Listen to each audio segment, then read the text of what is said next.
888-971-7243, 888-971-7243. I am Larry Elder. We are ReliefFactor.com studio. Joe Biden said white supremacists represent a greater threat to us than ISIS and Al-Qaeda. How many white supremacists were behind 9/11? Just in round numbers, just asking. Joe Biden is attacked from the left for saying he's optimistic about race relations because of the growing number of biracial couples he sees on television commercials. He's attacked from the left for saying that.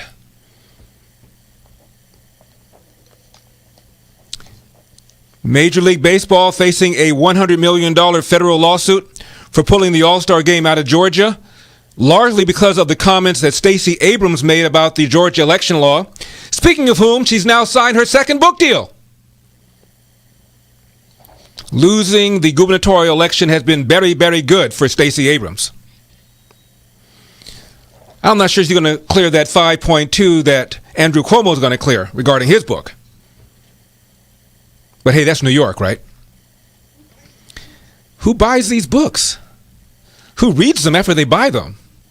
Maybe they prop the couch up with them. You know, because they have that kind of the give, a little more give than, say, a coffee can. Chris Cuomo says hate crimes on Jews and Asian Americans are a reminder that white terror is America's most lethal threat today. End of quote. So you think, Chris Cuomo, the attacks on Asian Americans are largely being done by white terrorists? Don't tell Michelle Malkin, who wrote a piece called Stop Blaming Whitey. We'll talk about that later on. A medical expert says we could have saved around 100,000 lives had hydroxychloroquine not been banned. You see, they did the same thing with hydroxy as they did with Donald Trump's assertion that the Wuhan virus might have escaped from a lab. If Trump said it, it must not be true.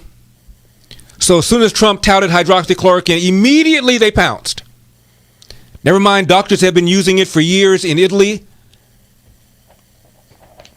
The doctor from Baylor, McCullough, I believe is his name.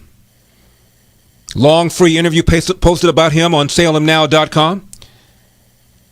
Says that treating patients with hydroxychloroquine would have been perfectly appropriate, should have been done, would have been done, but for the hysteria and hatred of Donald Trump. Trump derangement syndrome kills.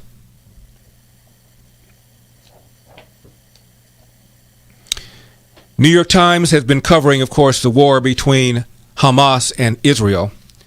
And here's what the Anti-Defamation League said about the New York Times coverage. And I'm quoting former head Abe Foxman. The New York Times continues to be shameless in its coverage of the Hamas war against Israel and its citizens. Its bias against Israel and Jews who support Israel is reflected in its coverage internationally, domestically, and on the opinion pages. New York Times readers deserve better. End of quote. A former Israeli diplomat named Lenny Ben David said, I have never seen worse anti-Israeli propaganda information than in this particular New York Times piece we're going to talk about later on in the program. 888-971-SAGE is the number. Now, I want to start, though,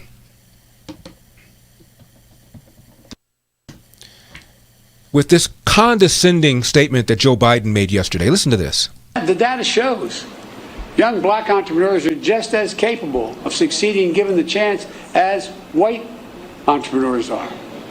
But they don't have lawyers, they don't have accountants, but they have great ideas.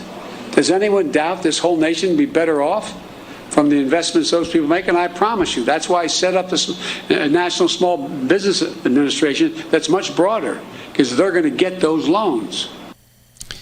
Black entrepreneurs don't have lawyers, don't have accountants.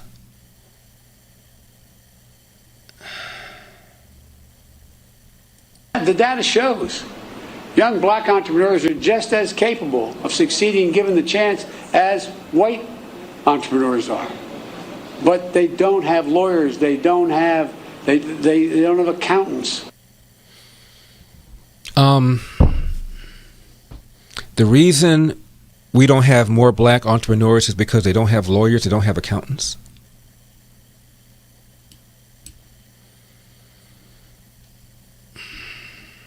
The reason Democrats call voting laws that lawmakers are attempting to pass in places like Georgia and Texas is because black people are too stupid to figure out how to vote.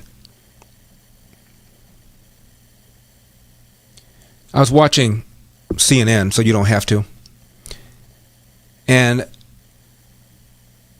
I forget the name of the black man, but it was a left-wing black man who was talking about how racist these laws are, the Texas laws. And I also forget the host because they're all sort of interchangeable, but with some white host. And I say that because this black man said that, well, it is certainly true that the Texas law is neutral on its face, but so were grandfather clauses and literacy tests and poll taxes. They were race neutral. And I'm sitting there as I'm watching this, and I'm saying, is this white dude going to say anything, or is he going to let this black man act as if showing photo voter ID is the same thing as demanding that a black person only be allowed to vote if his grandfather could vote, and we know his grandfather could not vote, so therefore the black person couldn't vote? It's the same thing as that?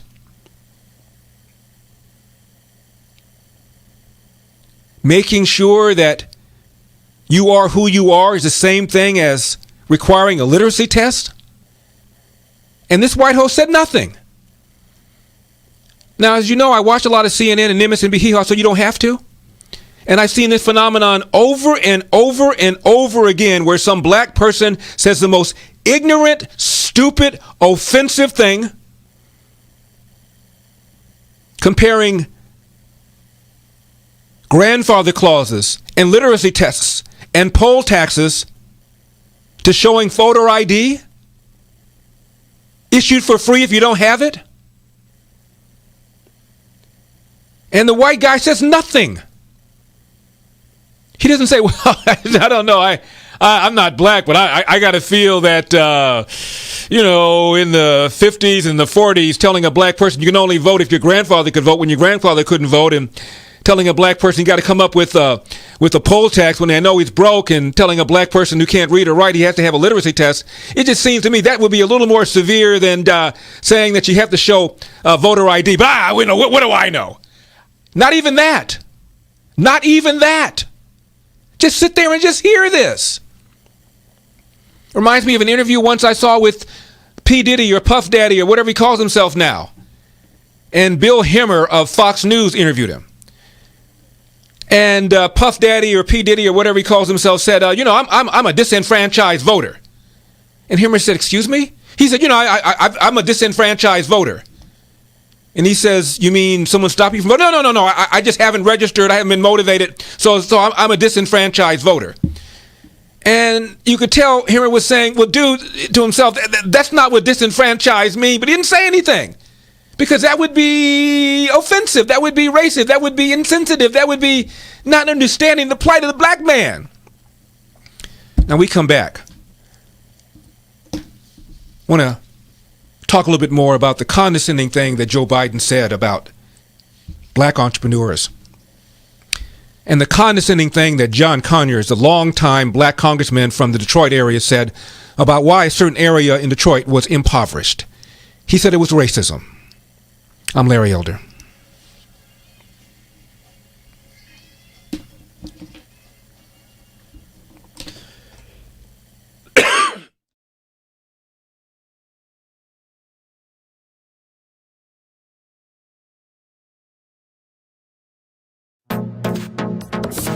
Trending now on the Eric Metaxas Show. But you do talk about why it's important to understand things, and I really do value that because I do think it's important for us to be able to say the Nazis are wicked, but there are reasons people were taken in by them, and we should be aware of those things, just as we ought to be aware why people are being taken in by cultural Marxism and critical race theory. There are good reasons people are being led astray. Once again, I agree with everything you say. Keep going. Okay. Well, I just thought you might want to say more about that. Well, I'm a philosopher, and I love dialogue. I love Plato's Socratic dialogues, and it takes two to dialogue. And even if one is a fool, you can learn from a fool. Imagine if Plato had never put fools into his dialogue. If Socrates had done nothing but monologues instead of dialogues, he would not have been the greatest philosophical writer in the history of the world. A dialogue is better than a monologue simply because it's closer to ultimate reality, which is trialogue, the Trinity. Here's a question for you. I am not a Roman Catholic, but I have deep respect for the church and always have. What do you suppose people who don't pay close attention should make of the idea that there is a pope today who seems to be in some ways less Catholic than I am? Well, he's a Jesuit after all. So the next time we might get a Catholic pope. No, Francis is a holy man. I don't think he's very bright. I think he's practically very naive, especially in dealing with China. Keep up with what's trending. Subscribe on YouTube today.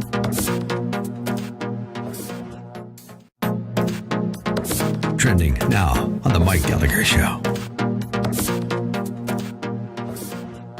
Let me ask you from your perspective here, and let's get a 35,000-foot view of the country right now. The border crisis, crime surging throughout many American cities, the economy, we see inflation is coming.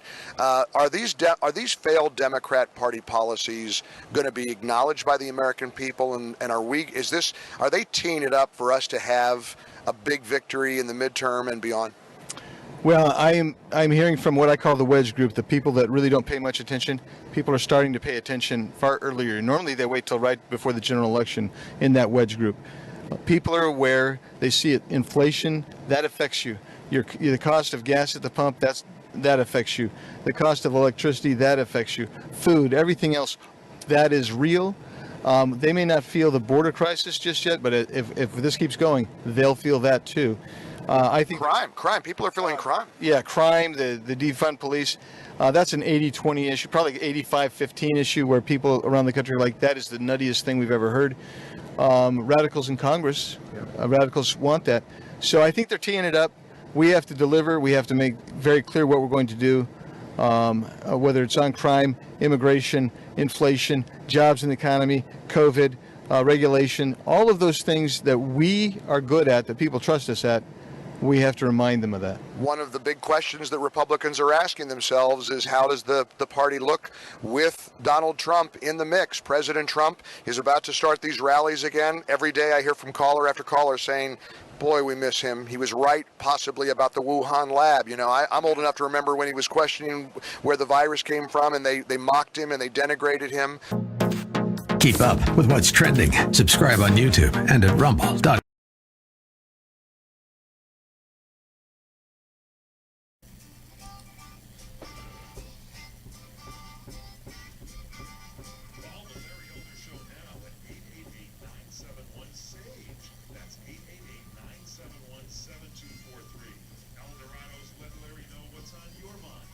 Yeah, Larry Elder, how you doing, bro?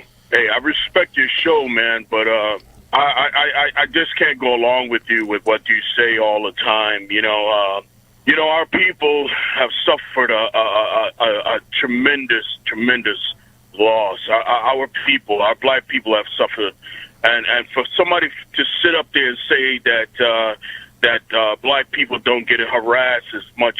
Listen, I know what harassment is, okay? I know what harassment is. When did I say black people don't get harassed as much? What the hell are you talking about? What the hell are you talking about? You know, I'm live from 3 to 6 Pacific time, Monday through Friday. I'm easy to find, 888-971-7243. It's not hard. I say something you think is false, call me and tell me what you think I said was false. Don't say kind of the stuff you say all the time, that black people don't get harassed as much. What does that even mean?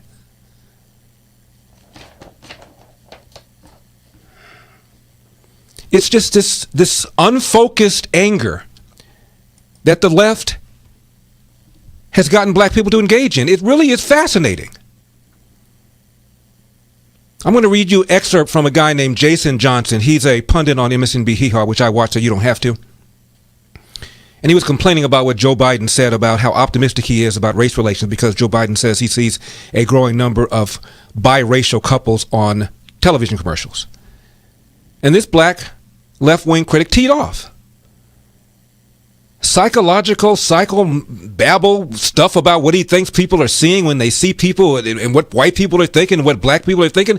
Who does that when you're sitting home drinking a beer, eating some chips? Who does that? Once read an article, I think it was either Fortune or Forbes. This is years ago. And the article was about a black female who was a CEO of a major corporation who was sitting in first class. And the writer said, imagine all these other white men near this black woman, never having any idea that she's a CEO of a company and is in the same league that these guys are in. So I read the article. How the hell do you know what these white people are thinking? Maybe they're thinking, I wish they had a movie on this plane. Wish I had another drink. What is this? Putting your head in somebody else's head and figuring out what they think and therefore determining that they're racist. What is that? How did this happen? I mentioned before in the round 66 or so, Martin Luther King is giving an interview to the BBC. And he's talking about racial progress in America. And he says, I am stunned at the progress I've seen in the last 2 years. We continue at this rate, there could be a black president in about 40 years' time, which is about exactly when it happened. Now, why didn't he say a black head of the American Medical Association, which we've had? Why didn't he say a black head of the American Bar Association, which we've had? Why didn't he say a black governor of one of the states of the Confederacy, which we've had? Why didn't he say when Congress is at least 10% black, which it is? Why didn't he say when there are CEOs of Fortune 500 companies, which we've had? No, he said when we have a black president in about 40 years' time. That's the summit. That's the mountaintop. That's when we've arrived. So what happens? And the goalpost is moved. Why? You really think electing a black president now means you're going to get the same results as everybody else? Equal rights and equal results are two damn different things. For crying out loud.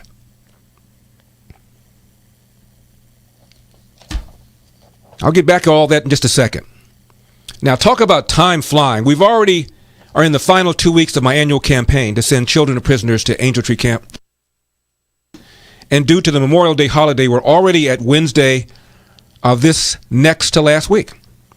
Summer just around the corner, you and I can do something special to get these at-risk kids. By at-risk kids, I'm talking about children of prisoners with a mom or a dad or sometimes even both out of bad neighborhoods away from gang influences.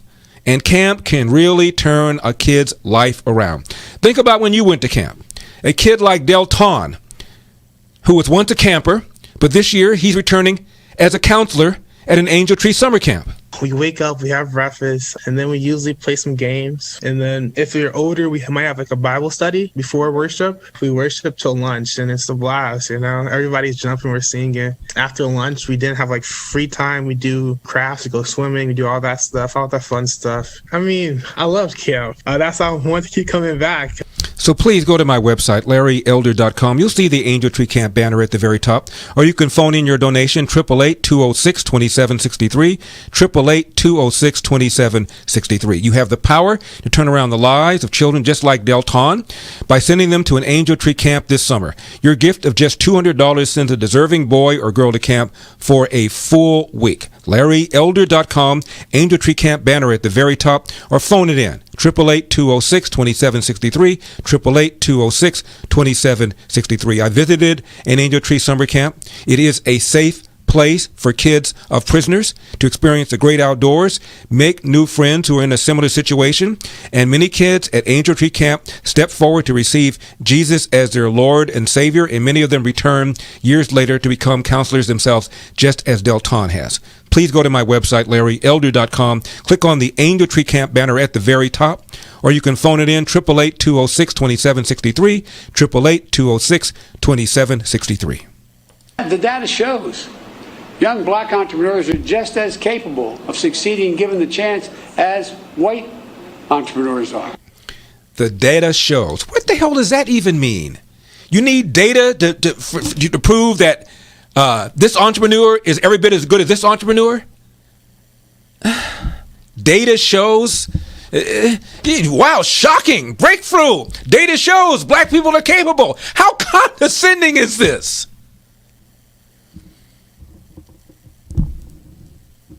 And you still don't even get it. It's about votes. You see, if racism goes away, what is the glue holding black people to this party? The party opposes vouchers. Inner city parents want vouchers. Blacks are more likely to reject same-sex marriage, more likely to be opposed to abortion, even as black women disproportionately have them. The policies are not working. Look at the cities that have been run by Democrats for decades. Cities where the mayor is black or has been black, where the police chief is black or has been black, where the public superintendent of schools is black or has been black, and look what's going on. Tax, spend, regulate. Force tax-paying, job-producing people to leave the cities and go to the suburbs or leave the states altogether.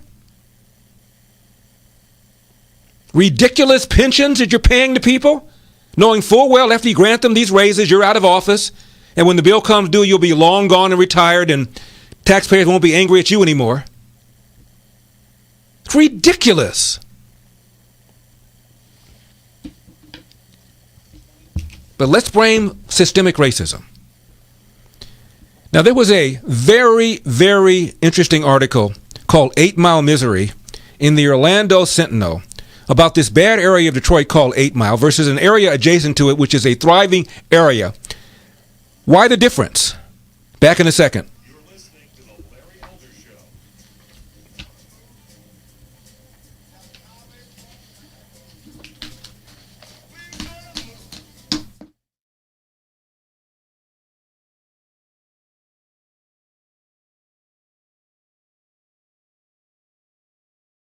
Streaming on Salem Now. This is why we're fighting for the soul of America. You should be able to share ideas without fear of being fired from your job or shouted down. You are not to be heard. This is one of the few things we have no precedent for in the United States.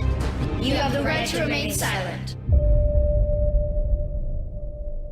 Judge Thomas, you solemnly swear to tell the truth, the whole truth, and nothing but the truth, so help you God.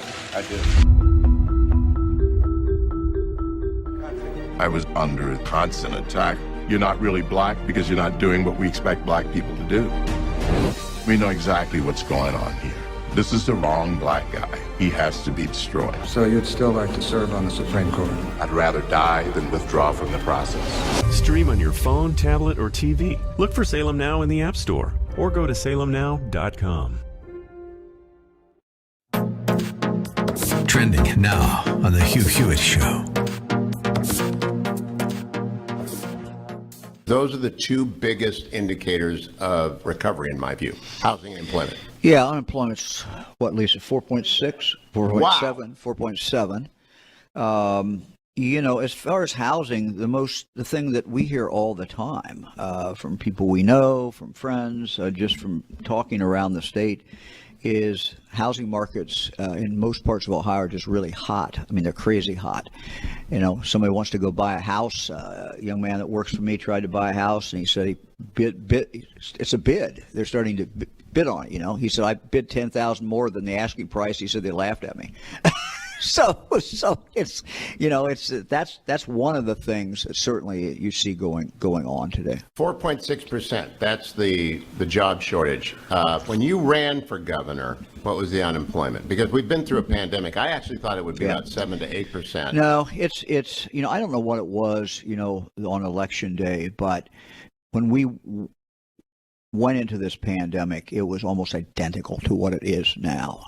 So, you know, that was about, so we're, in many respects, we're we are back to normal. Have schools reopened to your satisfaction across the state? Yeah, something we did, Hugh, that was different, I think, than some other states. It became apparent to me in December and January that some of our urban schools were simply not going to go back to in person. And so we made them a deal. And we made a deal. We have 630 some school districts, and we said this to every school district. If you sign a piece of paper and tell us that you'll be back in by March 1, we will vaccinate anybody in your school. Keep up with what's trending. Subscribe on YouTube today. Trending now on The Charlie Kirk Show. So Laureen Powell Jobs, or Lauren, however she pronounces her name, she is now, according to Alex Marlow, editor of Breitbart.com, the new George Soros, pumping millions and millions of dollars towards social leftist activist causes. And so I want to be very clear. She does not want to destroy America. She wants it to be hers. And it's not just her. There is an entire network of Jeff Bezos to Zuckerberg, of these oligarchs that are pumping in billions of dollars. Mark Zuckerberg put $400 million through the Center for Technology and Civic Life into this last election. $400 million. Jeff Bezos, with his play money,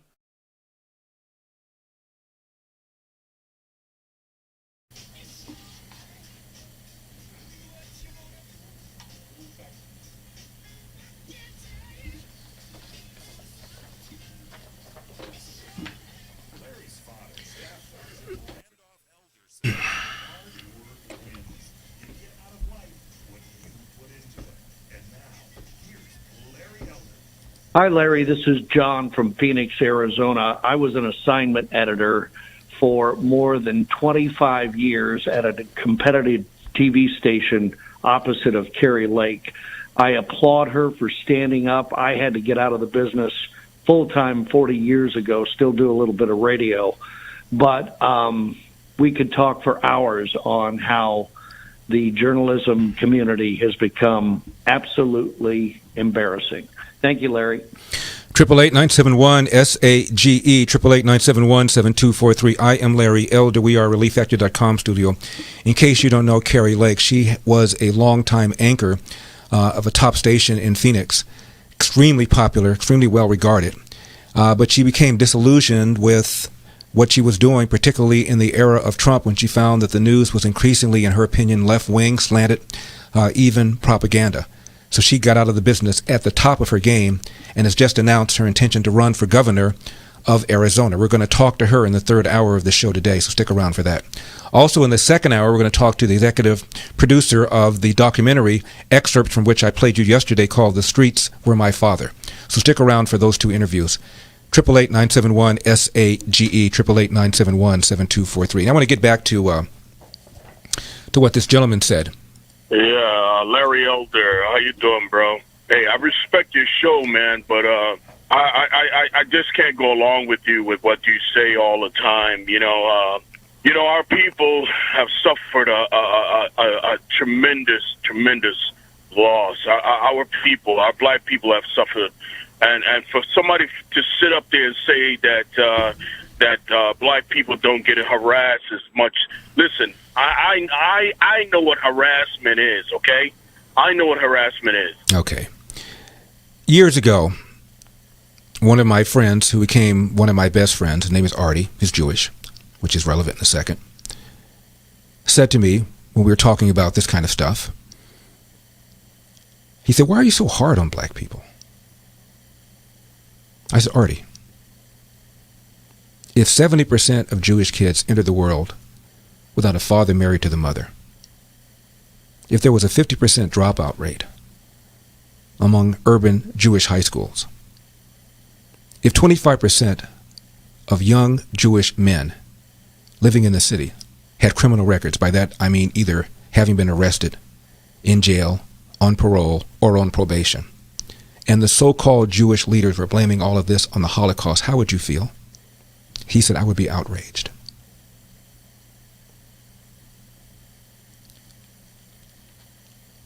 He said, I get it. I was at a concert once of a very popular jazz singer. When the concert was over, she and I were talking. I was surprised she knew who I was. And she told me that she listens to my show. And she says, where's the love? Where's the love, Larry? Her name was Carmen McCrae, and I said, Carmen. And I told her the same thing I told my friend Artie. I said, Carmen, when 70% of black kids enter the world without a father married to the mother, when we're looking at a 50% dropout rate in urban high schools, and where the kids who do graduate cannot read, write, and compute at grade level, and when we're looking at 25% of young black men having criminal records, largely because they came from fatherless homes, it's time for tough love. It isn't time for take 2 aspirin and call me in the morning, eat an apple, it'll go away. It's time for tough love. And she said, I've been listening to you for years. I've never heard you say what you just now said. I said, I've said it before. You just haven't been around when I've said it. She said, can you say it again tonight? I said, I will. And I did.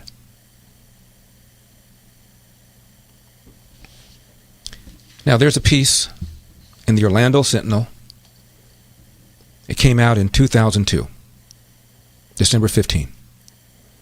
It's called 8 Mile Misery, A Very Sorry Tale. And I want to read you some excerpts from it when we come back, because it's about 2 areas in Detroit. One area thriving, one area is not thriving. And a long-time Democrat congressman from that area named John Conyers, who's black, was asked, why the difference? Why is one area thriving and the other one not? We're going to talk about what he said. And the reason John Conyers is interesting and relevant in this conversation is because for years, decades, this man, every time Congress opened its session, would propose a bill for reparations. And the first time he did it, people simply laughed. Second time, laughed. Third time, laughed. He did it every 2 years for the entirety of his career, which spanned almost 40 years in Congress. His mentality says a whole lot, as you will see when I read you excerpts from this article when we come back. Now, Pete and Seth Talbot are on a mission to double the number of happy Relief Factor customers this year, and they're well on their way to doing it. If you are suffering from back, shoulder, neck, hip, foot, knee pain from exercise, or just getting up in the morning and dealing with life, consider ordering their 3-week quick start, still discounted to $19.95. That is less than $1 a day to see if we can get you out of pain. After that, well, less than the cost of a cup of coffee a day for you to stay out of pain. Just go to relieffactor.com, relieffactor.com. Over 70% of those who order it go on to order more. Or call 800-500-8384, 800-500-8384.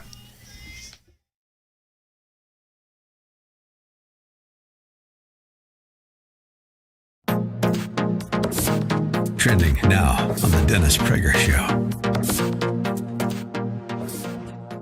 But I am amazed that Netflix or Amazon or Apple TV hasn't approached you to run a Prager channel, or a Prager program. Has that happened yet? It's hard to imagine it happening. Netflix would not even stream No Safe Spaces because I was in it with Adam Carolla. You're not serious. I'm totally serious. Netflix is as corrupt as the rest of them.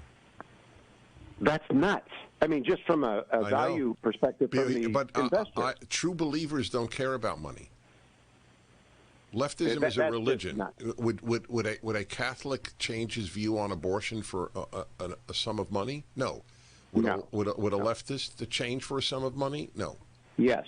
This is where we disagree. I always think money eventually will drive then the creation of an alternative network. Like Fox ought to have the Prager Show running 6 videos in a half hour every day. Even if they only run it at after prime time or before prime time, they ought to have the Prager video show, because that's an astonishing audience. Yeah. You know that. And it happens every time, right? Every time you put up a every Prager, time, exactly. And I mean, even my podcast, The Fireside Chat, is 750,000 minimum each week. and they don't even know about your ornithology, Jones. My ornithology, what? Well, I understand you just got back from chasing the Russian rare green shark. Yes. around. I didn't know you knew that. That is correct. Well, fact, I know. I have. There is a new bird. It It's called the Prager hawk. No, it's the Russian rare green shank. I read all about it. Keep up with what's trending. Subscribe on YouTube today.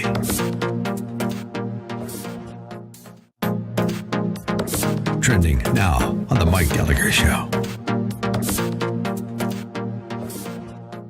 Immediately upon our arrival, a transport van, taking away a number of illegals who were apprehended here.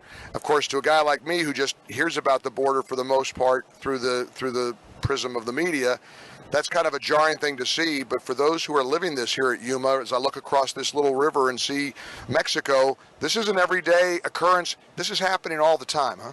Non-stop, and yesterday was north of 500 people apprehended.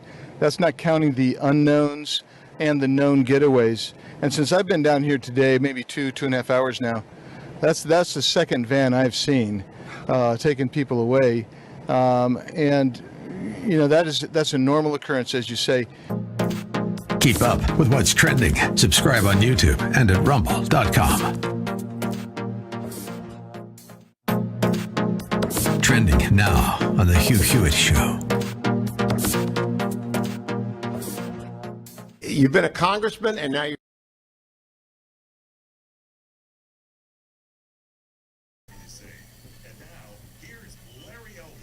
Hi, Larry. I just heard on the news that President Joe Biden has ordered his administration to redouble their efforts to find the origins of COVID-19, which is kind of puzzling to me because we've had whistleblowers out of China that have just blatantly, they just stated it came from the Wuhan lab, and they call them conspiracy theorists.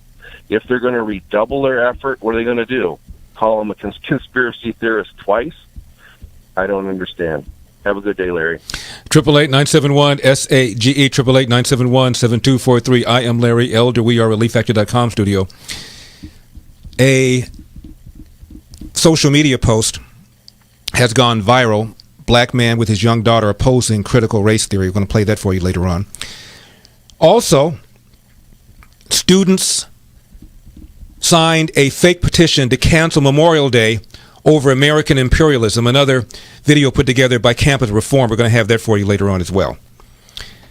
Now, you were talking about Joe Biden and the vaccine.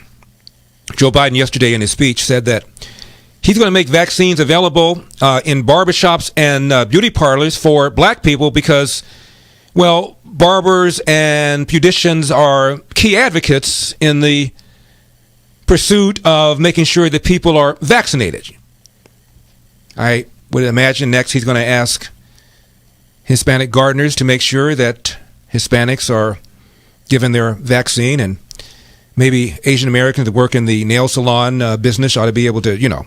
In the spirit of meeting people where they are, we'll also be working with the Black Coalition Against COVID and other organizations to launch a new initiative called Shots at the Shop. Barbershops. Shots at the Shop. Beauty shops are hubs of activity and information in black and brown communities in particular, but in many communities. Hubs of community and information in black and brown communities in particular, says Joe Biden, because, you know. Activity and information in black and brown communities in particular, but in many communities across the nation. Local barbers, stylists, they become key advocates for vaccinations in their communities. He probably saw Barbershop 1 and Barbershop 2 with Ice Cube and therefore got inspired. I understand. Remember when Dr. Fauci said that there was no scientific evidence the coronavirus was made in a lab? He said that's on May 20. One topic in the news lately last year has been the origins of SARS-CoV-2. I mean, do you believe or is there evidence that SARS-CoV-2 was made in a lab in China or accidentally released from a lab in China? Well, you know, there's two issues. If you look at the evolution of the virus in bats and what's out there now, is very, very strongly leaning towards this could not have been artificially or deliberately manipulated, the way the mutations have naturally evolved.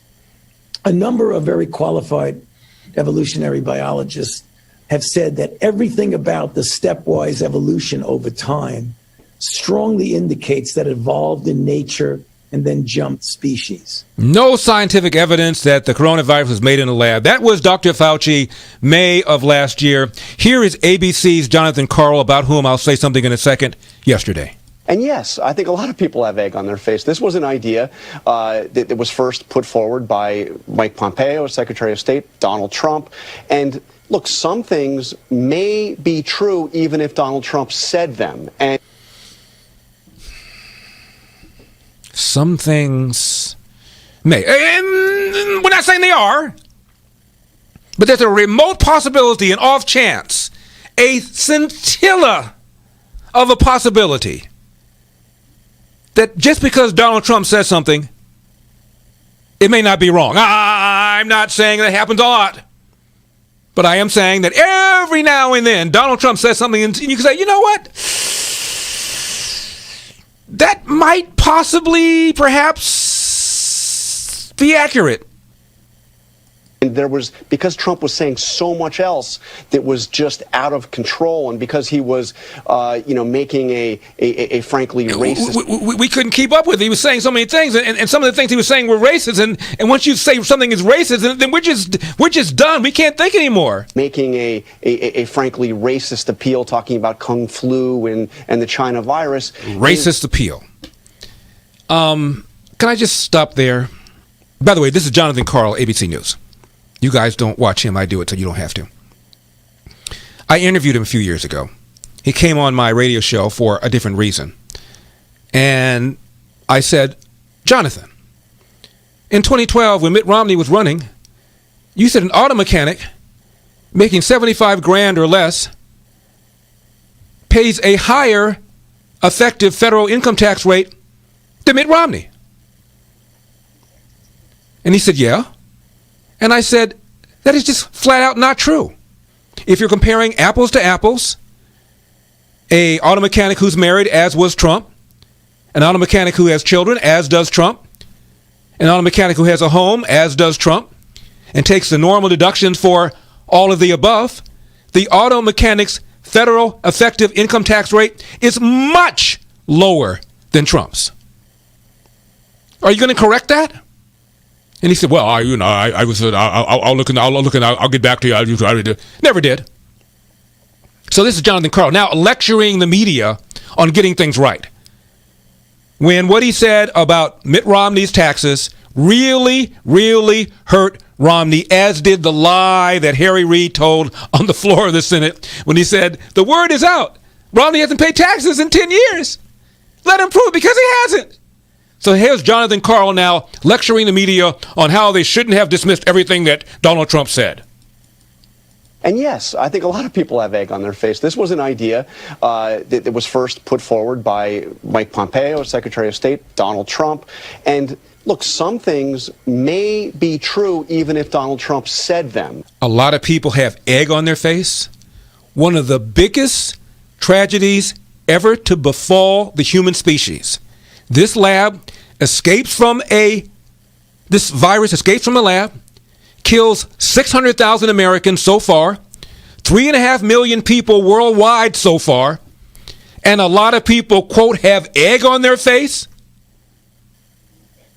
Really, Jonathan? And there was, because Trump was saying so much else. Oopski? Was just out. Crummy buttons. I guess we blew this one. We'll get him next time. Out of control, and because he was, making a frankly racist appeal, talking about Kung Flu and the China virus, his notion that put forward that this he said flatly that this came from that lab was widely dismissed. But actually, there's some real reason. We don't know, by the way. We still don't know. We absolutely don't know. No, of course not. But now serious people are saying pathetic. Now, the doctors who formulated Relief Factor selected the 4 best ingredients, each of which are 100% drug-free to deal with pain from a different metabolic pathway. If you have pain, I'm talking about back, shoulder, neck, hip, foot, knee pain from exercise or just getting older, consider ordering the 3-week Quick Start. It is only $19.95. Why so cheap, Elder? Well, the idea is to make sure it works for you. So it's less than $1 a day to see if we can get you out of pain. And then after that, assuming it works, less than the cost of a cup of coffee a day for you to stay out of pain. Over 70% of those who order it go on to order more, ReliefFactor.com, ReliefFactor.com. 800-500-8384, 800-500-8384.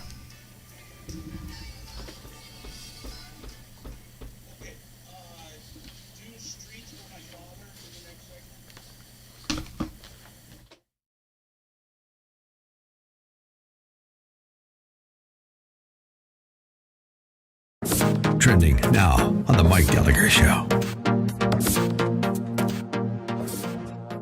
Immediately upon our arrival, a transport van, taking away a number of illegals who were apprehended here. Of course, to a guy like me who just hears about the border for the most part through the prism of the media, that's kind of a jarring thing to see. But for those who are living this here at Yuma, as I look across this little river and see Mexico, this is an everyday occurrence. This is happening all the time, huh? Nonstop, and yesterday was north of 500 people apprehended.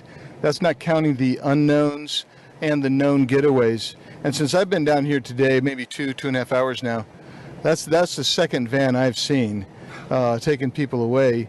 And that's a normal occurrence, as you say. Keep up with what's trending. Subscribe on YouTube and at rumble.com. Trending now on the Hugh Hewitt Show. You've been a congressman and now you're a governor. Is the federal government out of its box? Yes. And I mean, our 10th Amendment's very clear. It said rights not explicitly granted to the federal government are reserved for the states and the people. And yet we have the feds telling us how to manage our wildlife, how to manage our lands. That's not anywhere in the Constitution. So I think that the governors are really the last line of defense against this federal overreach. This is one of the biggest issues I deal with in Montana. Now, it first manifested itself in the course of the pandemic. And so you got elected governor just as this thing arrived. Were they helpful to you? Were they hurtful to you? Or did they not matter? Well, I would say the Warp Speed project gave us a vaccine.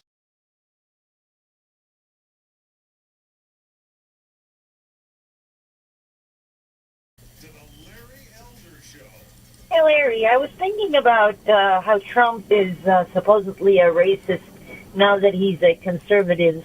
So tell me, was he not racist when he was a Democrat? I don't understand it. Now all of a sudden he's a conservative, now he's a racist. But when he used to be a Democrat, all the rappers and black celebrities used to sing about him, rap about him. I don't know, is it just me, or is there something really, really off about that? Or do the Democrats not compute that, I guess, if he was a racist then, he could be a racist now? So I don't understand if he was a racist then, he wasn't a racist when he was a Democrat, now all of a sudden he's a racist because he's a conservative. That when you all came here and brought your top staff, you brought no black people. That, sir, is systematic racism. Mainly it's for white people, because white people won't vote for a guy, most of them, if they think they're racist. 888-971-SEGE, 888-971-7243. I am Larry Elder. We are ReliefFactor.com studio. Haven't forgotten about the 8-Mail article. We'll get to that at the top of the hour. And next hour, we're going to interview the executive producer of The Streets Were My Father. Now, for many Americans, Father's Day is a day to celebrate. For many others, it's a day to get through. Because Father's Day hurts if you don't have a father. That's why I wrote my book, Dear Father, Dear Son, 2 Lives, 8 Hours. Facts are pretty clear. Fatherlessness drives a bunch of bad outcomes in the country, from teen pregnancy to incarceration. 85% of young men in prison come from fatherless homes. That is 20 times the national average. But there's a path forward from these grim stats, and that's why I want you to order that new film we talked about yesterday called The Streets Were My Father. It's on salemnow.com. It features a journey of 3 inner-city Chicago men, from fatherlessness to gangs, from life in prison to prison ministry programs that set them on the road to redemption. I played you that cut yesterday of the man who forgave the man who murdered his son. To see this important and inspirational film, the streaming version and the DVDs, go to salemnow.com. Buy a copy or copies from anyone you know who doesn't have a father or doesn't believe in the power of God to change lives. Go to salemnow.com. That's salemnow.com. Again, we'll be speaking to the executive producer next hour. Now, Ari Melber, he is a host on MSNBC. Here he is. He said, well, we dismissed the COVID lab leak theory because I think you broke that down so well, and it's really important because on the one hand, if the chief and loudest advocate for something is a race-baiting liar who lies all the time and has done things to contribute to, for example, the rise in hate crimes, you can understand why people don't want to get near that. So don't blame us. You can't accuse us of not doing our job. He was a racist, and he stopped us from doing our job because he was a racist. We couldn't do our job because he was a racist. Hard to work when you're dealing with a racist.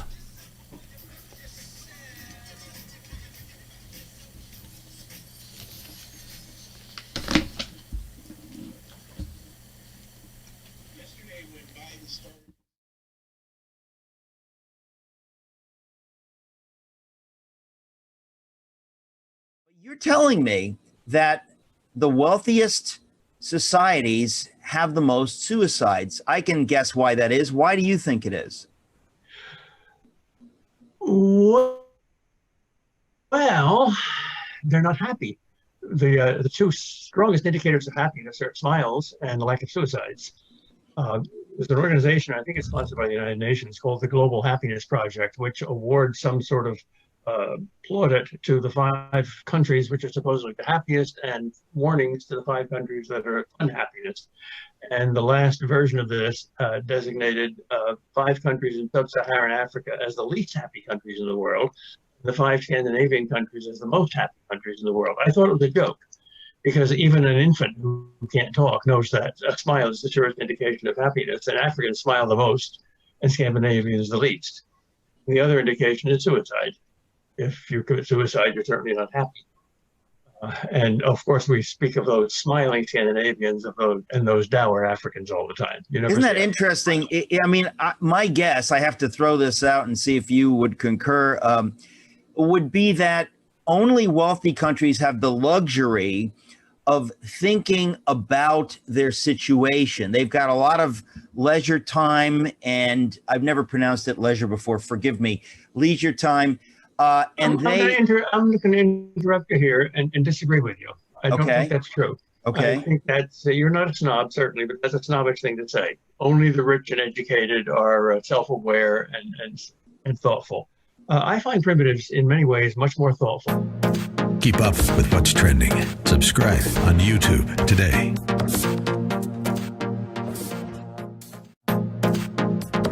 Trending now on The Mike Gallagher Show. Congressman, first, before we get started talking about the border and your voice of clarity throughout the country, a lot of people are paying a lot of attention to Congressman Andy Bigg these days and are grateful for your clarity, for your leadership, for your voice. You've assured me it's not hot here today at the border. What does hot feel like? Hot's about 115 degrees. And shoot, you're barely at 100 right now. So I'm fine. Don't worry about me. I'm going to be all right. You're great. You're in good shape. Congressman, this is quite a journey to come to the border and see immediately upon our arrival a transport van taking away a number of illegals who were apprehended here. Of course, to a guy like me who just hears about the border for the most part through the prism of the media, that's kind of a jarring thing to see. But for those who are living this here at Yuma, as I look across this little river and see Mexico, this is an everyday occurrence. This is happening all the time, huh? Non-stop, and yesterday was north of 500 people apprehended. That's not counting the unknowns and the known getaways. And since I've been down here today, maybe 2.5 hours now, that's the second van I've seen taking people away. And that's a normal occurrence, as you say, and we're going to see some more, Mike, as we go on down, because where you're sitting, there's some fencing. You got a patrol boat on the river right now, and we're going to go to some places where there's basically no barrier. I mean, you'll see a Normandy barrier, but people walk over, and that's where everybody is coming over today. I get frustrated and exasperated because I can see there's a crisis by coming here doing something that the border czar hasn't done yet. Keep up with what's trending. Subscribe on YouTube and at rumble.com. Trending now on The Hugh Hewitt Show. Thanks to human ingenuity, long-term investments we've made in science and medicine, we were able to, in an unprecedented fashion, come up with a vaccine that is on point. This is the funniest thing I've heard in a long time. We're still involved in the Middle East. No, actually, the Abraham Accords occurred after you left, Mr. President, because you screwed up the Middle East badly. But then, thanks to human ingenuity and long-term investments we made in science, we were able to come up with a vaccine. The we there is truly expansive because the virus didn't exist when President Obama left office, and President Trump gets all the credit. Keep up with what's trending. Subscribe on YouTube today.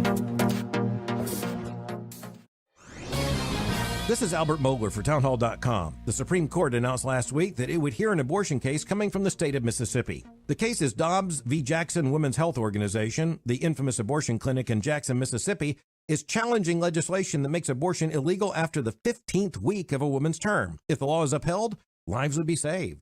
Lots of them. This is big news, but it's not necessarily the case that the court will reverse Roe v. Wade. I often refer to the cumulative case theory of the pro-life movement. That comes down to this: pro-life legislation and pro-life lawyers working to erode Roe v. Wade step by step, law by law, restriction by restriction, court precedent by court precedent. Make no mistake, this case is huge, and the precedent will be massive. The second issue is even more important. The Mississippi law, and thus this particular Supreme Court case, focuses on the life of the unborn child. That's the biggest issue here. We should watch and hope and pray for change from the courts. We also need to hope and work and pray for a change in human hearts. Trending now on the Dennis Prager Show. But I am amazed that Netflix or Amazon or Apple TV hasn't approached you to run a Prager channel, or a Prager program. Has that happened yet?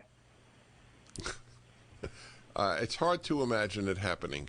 Netflix would not even stream No Safe Spaces because I was in it with Adam Carolla. You're not serious. I'm totally serious. Netflix is as corrupt as the rest of them. That's nuts.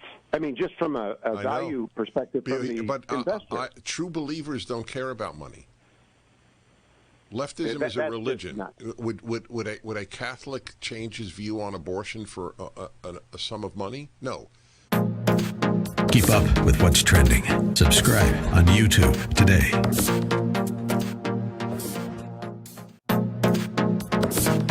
Trending now on America First with Sebastian Gorka.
888-971-SAGE, 888-971-7243. I am Larry Elder. We are ReliefFactor.com studio. In a few minutes, we're going to talk to the executive producer of The Streets Were My Father, the film I told you about yesterday.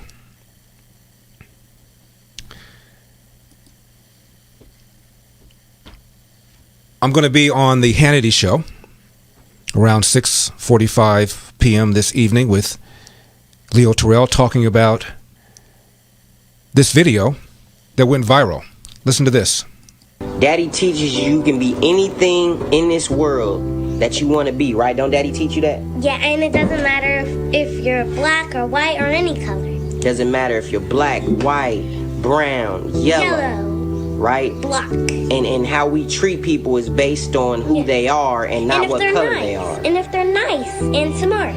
See, this is how children think right here. Critical race theory wants to end that. Not with my children. It's not gonna happen. My baby's gonna know that no matter what she wants to be in life, all she has to do is work hard, and she can become that. Work hard, even though you don't know anyone. You can make friends. Yeah, you can make friends, no matter what color they are. So we need to stop CRT. Period. Point blank. Children do not see skin color, man. They love everybody. If they're good people, they love them. We pray for people that are hurt. And that little girl has a big head start, doesn't she? Father in her life.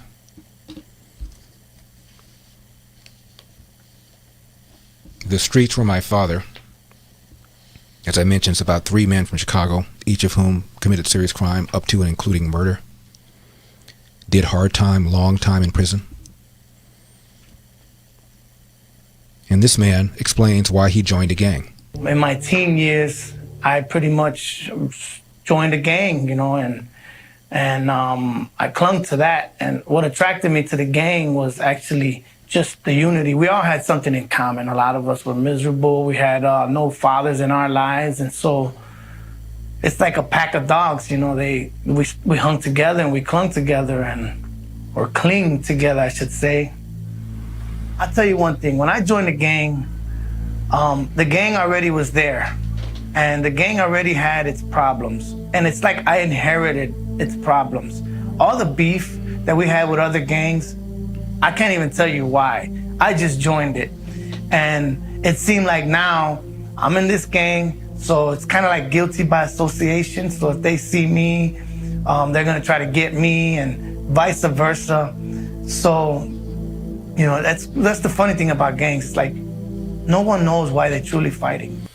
And the irony is that this guy was on the run for a crime he committed, but he wanted to stay in touch with his son so his son would not grow up without a father the way he did. About 11 months I was a fugitive, and it wasn't easy because I had a child on the way myself from a previous relationship, and so this will be my firstborn. It was my son, and I'll tell you, that was crazy because I grew up without a father, and knowing who my real father was, I found out he grew up without a father. And now I'm going to have a son who's going to grow up without a father. And I didn't want that to happen. So that's pretty much how I ended up getting caught, because I tried to keep a relationship with him on the run for murder. And this man talks about what it was like growing up without a father.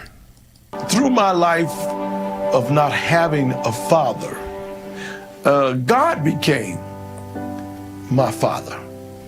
Now I was under different rule of fathership here. And I believe I would have to say that it was the rule that I always wanted. I always desired to have a father sit down and talk with me, tell me the right things to do. Not that even though I choose all those bad roads to go down, believe it deep inside of me, I wanted somebody to stop and talk to me and tell me the right way to go. I wanted a father to be able to discipline me and say, look, this is the wrong way to go. I desired to have a father who would tell me that what I did was wrong.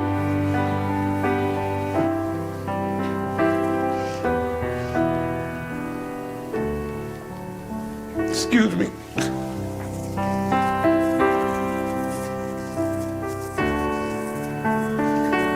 I desired a father that would set me on his lap and tell me that school was the right thing for me to do. To go to school, to encourage me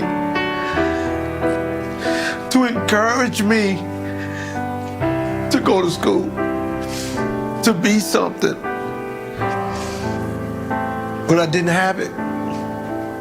But let me tell you, when God came into my life, I began to read and study about God being a father and what he desired for me. God became my father. He began to instill values in me through his word, through the word of God. I began to learn the values of life, the values of living, the values of loving. And this man meets the father of the man he murdered. The father of the man he murdered is a man of God. And he says, I was hoping, praying that you would find God. And they met.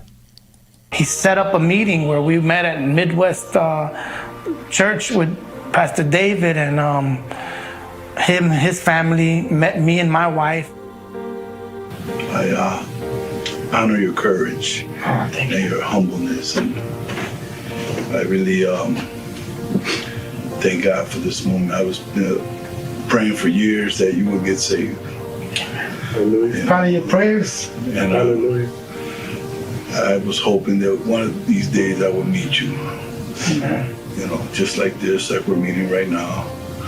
The Bible says that the steps of a good man are ordered by the Lord, and that the Lord delights in him. So I thank the Lord for this moment, and I ask the Lord that he will bless you, bless your home, bless your marriage, bless your children, in the name of Jesus, and that he'll continue to guide you and to lead you and to use you mightily, powerfully, with signs and wonders in these last days for the kingdom of God. I cancel every plan of the enemy over your life. Every plan that the enemy has spoken, we cancel that. We cancel every generation curse. Yes. Every generation curse over your children. Yes. And we ask the Lord that what he's spoken over your life, that will manifest for this time. Yes. In the name of Jesus. And that one seed that was for death will bring forth many of seeds, that you will give birth to many of children for the kingdom of heaven, for the glory and the honor of the Lord. I bless you, and that the peace of God will be upon you, and then his face will shine upon you. In the name of Jesus Christ, I give you and give him all the glory and all the honor, and I accept your apology. And I love you. Thank you. And I'm here for you. Oh, thank you. Thank you very much.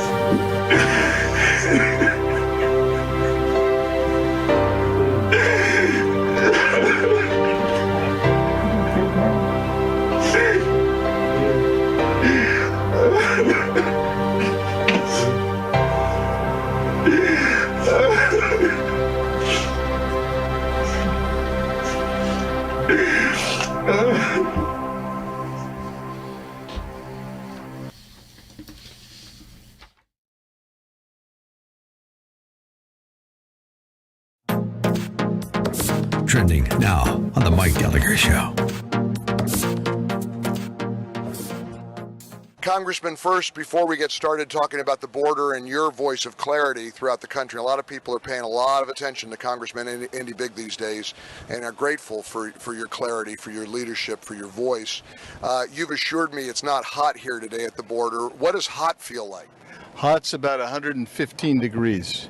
And shoot, you're barely at 100 right now. So I'm fine. Don't worry about me. I'm going to be all right. You're great. You're in good shape. Congressman, this is quite a journey to come to the border and see immediately upon our arrival a transport van taking away a number of illegals who were apprehended here. Of course, to a guy like me who just hears about the border for the most part through the prism of the media, that's kind of a jarring thing to see. But for those who are living this here at Yuma, as I look across this little river and see Mexico, this is an everyday occurrence. This is happening all the time, huh? Nonstop. And yesterday was north of 500 people apprehended. That's not counting the unknowns and the known getaways. And since I've been down here today, maybe 2.5 hours now, that's the second van I've seen taking people away. And you know, that's a normal occurrence, as you say. And we're going to see some more, Mike, as we go on down, because where you're sitting, there's some fencing. You got a patrol boat on the river right now, and we're going to go to some places where there's basically no barrier. I mean, you'll see a Normandy barrier, but people walk over, and that's where everybody is coming over today. I get frustrated and exasperated because I can see there's a crisis by coming here doing something that the border czar hasn't done yet. Keep up with what's trending. Subscribe on YouTube and at rumble.com. Trending now on The Hugh Hewitt Show. Thanks to human ingenuity, long-term investments we've made in science and medicine, we were able to, in an unprecedented fashion, come up with a vaccine that is on point. This is the funniest thing I've heard in a long time. We're still involved in the Middle East. No, actually, the Abraham Accords occurred after you left, Mr. President, because you screwed up the Middle East badly. But then, thanks to human ingenuity and long-term investments we made in science, we were able to come up with a vaccine. The we there is truly expansive because the virus didn't exist when President Obama left office. And President Trump gets all the credit. Keep up with what's trending. Subscribe on YouTube today. This is Albert Mohler for townhall.com. The Supreme Court announced last week that it would hear an abortion case coming from the state of Mississippi. The case is Dobbs v. Jackson Women's Health Organization, the infamous abortion clinic in Jackson, Mississippi, is challenging legislation that makes abortion illegal after the 15th week of a woman's term. If the law is upheld, lives would be saved. Lots of them. This is big news, but it's not necessarily the case that the court will reverse Roe v. Wade. I often refer to the cumulative case theory of the pro-life movement. That comes down to this: pro-life legislation and pro-life lawyers working to erode Roe v. Wade step by step, law by law, restriction by restriction, court precedent by court precedent. Make no mistake, this case is huge, and the precedent will be massive. The second issue is even more important. The Mississippi law, and thus this particular Supreme Court case,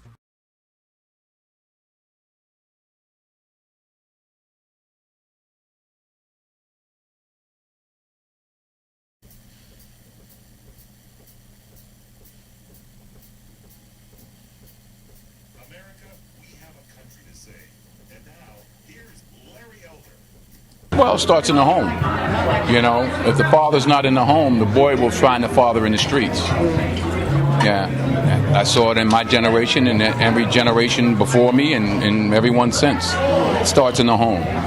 You know, if the streets raise you, then the judge becomes your mother and, you know, and prison becomes your home. 888-971-SAGE, 888-971-7243. I am Larry Elder. We are ReliefFactor.com studio. I haven't forgotten about the 8 Mile story. We'll get to that later on in the program. Also, a medical expert said, had people listened to Donald Trump about hydroxychloroquine, 100,000 lives, American lives, could have been spared. All of that and more.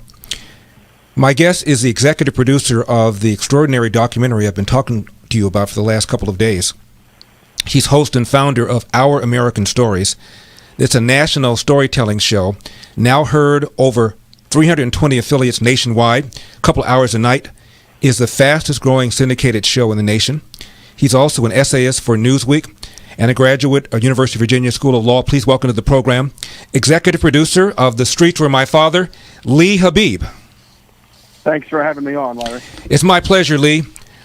Lee, that was one powerful film. You ought to be proud. Well, Larry, in the end, if you notice, we got out of the way. These are 3 powerful testimonials about the power of love and the power of the absence of fatherly love. Mm-hmm. And it's 2 sides of a coin, Larry. We heard the story of 3 guys who didn't have fathers. They found God, and now they're fathers. 2 of them are fathers. One's about to get married and be a father. Mm-hmm. And so it's just for our money, what we wanted to do is get out of the way.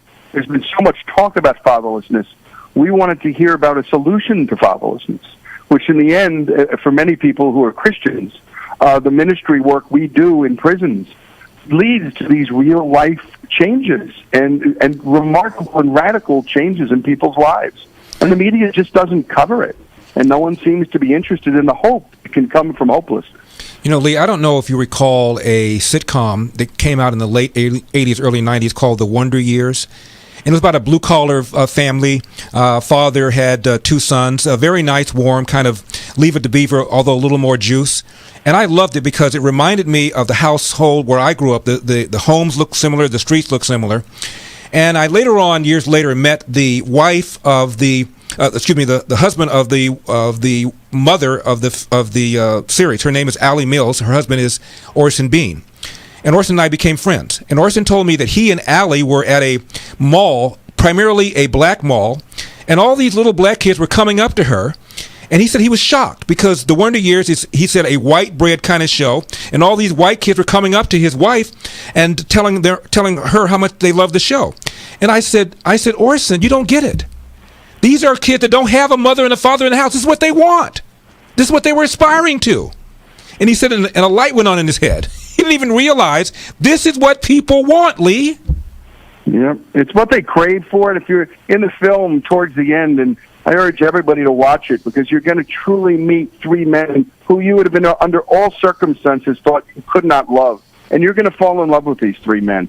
One of them is in his mid to late 50s, was in a horrible gang called the Black Pea Stones, and he's asked to reminisce about what he missed. And he breaks down crying, talking about that he wished he had a father who could bounce him on his knee and tell him what he did was wrong. And then at the same breath he said, and who could encourage me. And that's all we want from fathers. We want to be disciplined, and we want to be encouraged. And those are the 2 sides of what fatherly and masculine love is. And without it, well, we see this film portrays what happens without fatherly love in these 3 men's lives. Mm-hmm. I'm talking to Lee Habib. He's executive producer of The Streets Were My Father, available on salemnow.com. One of the things, Lee, that struck me is one of the gentlemen said that he joined a gang, and once you join the gang, you inherit all the beefs that you have against other gangs. And he said there was nobody to tell him really why they had the beef. Didn't even know. There was no history of it. They were just mad, and nobody even knew why. I've interviewed a number of gang members, Lee, and they've told me the same thing. I said, what's your beef with this gang? And they go, well, this guy did. I know. I said, what started it? And nobody knows. Yep. And you know what the beef is with all of them? None of them have fathers. Right. Almost none of them have fathers. And that's the real beef on the streets. And that's why we call the movie The Streets Were My Father, because Carlos Colon basically said that. He said, the streets were my father. And my heart broke when I heard that, Larry. And it breaks for any kid. Look, those of us who had fathers, and you had some struggles with your own, some of them your own struggles self-imposed because you didn't understand your dad. Right. But when we started doing Father's Day, because people say, Lee, why this story? Well, in Our American Stories, we do a Father's Day special. In the first 2 years, they were all happy stories. And we got hate mail from half of our audience that said, hey, we love those stories, but you need to tell stories of the people who grew up without a father. Because let me tell you, they're out there. And when we discovered those stories and the wounds and the betrayals and the bad decisions that get made by boys and girls, by the way. Girls just do different things. Boys go to prison, girls get pregnant. But either way, it's terrible for the children. And we wanted to have a hopeful movie, too. And the work that people like Prison Fellowship are doing, the work that Manny Mill was doing in Chicago, I want to let Christians know, all the people who are listening, and even non-Christians alike, that put a body on these boys. That the great thing about America that Tocqueville noticed when he came here in the 19th century studying our prisons was that the energy from social capital, the energy and social capital from our churches It's the answer. The government can't raise a boy. The government can't love a boy, but we can.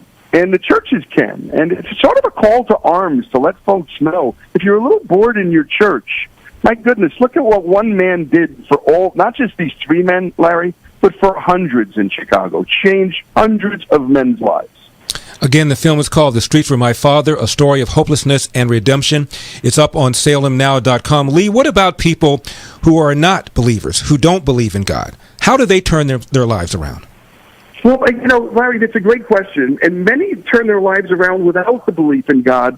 But what they do have is the structure for many people who do, and even many of the believers who work in prison ministry.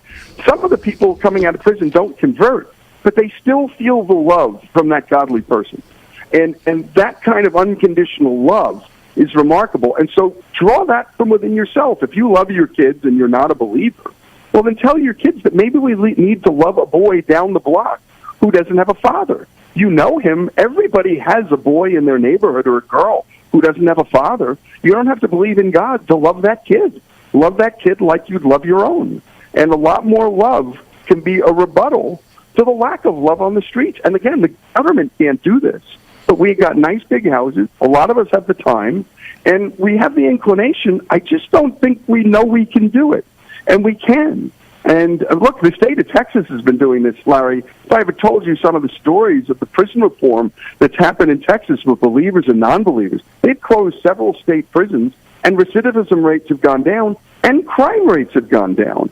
A lot of boys, particularly, just need that body, that influence, and that love. You don't have to be a believer to love a person who doesn't have a father. The film is called The Streets Were My Father. It's available on salemnow.com. My guest has been Lee Habib. He is the executive producer and CEO and host of Our American Stories.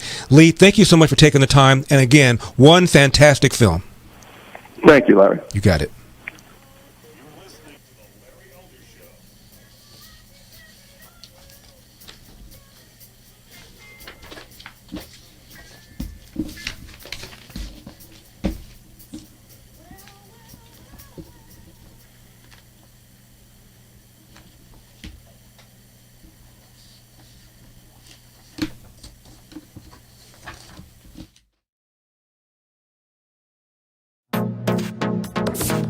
Trending now on America First with Sebastian Gorka.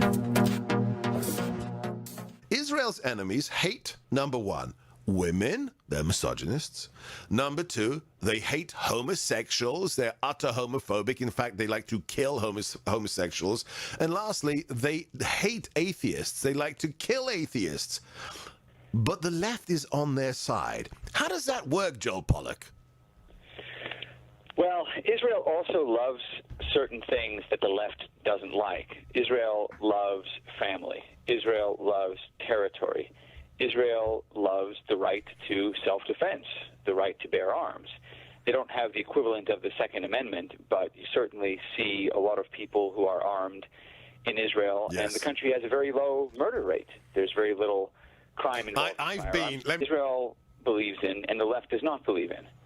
Israel believes also in assimilation. When people come to Israel, they are put through an intensive language training so that they can speak Hebrew, the main language in Israel. Although English and Arabic are also official languages, people are taught Hebrew, and they're taught the cultural and religious traditions of the society so they can fit in. And there's a really comprehensive, intense effort to do that. Keep up with what's trending. Subscribe today at rumble.com. Streaming on Salem Now.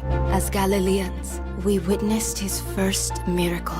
This is the most profound discovery in human history. This discovery proves that he is coming back. Obama tore this country down. No one stood up to him. Nobody. My parents didn't teach me that I was a victim. And Uncle Tom is somebody who has sold out. I will not pretend to be a victim in this country. I know that that makes many people on the left uncomfortable. Most black people don't believe that other blacks can be independent, free thinkers. When there's chaos, when there's pandemics, when there's riots, people think, where is God? God always manages to reemerge. This Constitution is intended for a moral and religious people. It is wholly inadequate for the government of any other. Stream on your phone, tablet, or TV. Look for Salem Now in the App Store or go to salemnow.com. Trending now on the Dennis Prager Show. But I am amazed that Netflix or Amazon or Apple TV hasn't approached you to run a Prager channel, or a Prager program. Has that happened yet? It's hard to imagine it happening. Netflix would not even stream No Safe Spaces because I was in it with Adam Carolla. You're not serious. I'm totally serious. Netflix is as corrupt as the rest of them. That's nuts. I mean, just from a value perspective from the investor. True believers don't care about money. Leftism is a religion. Would a Catholic change his view on abortion for a sum of money? No. Would a leftist change for a sum of money? No. Yes. This is where we disagree. I always think money eventually will drive then the creation.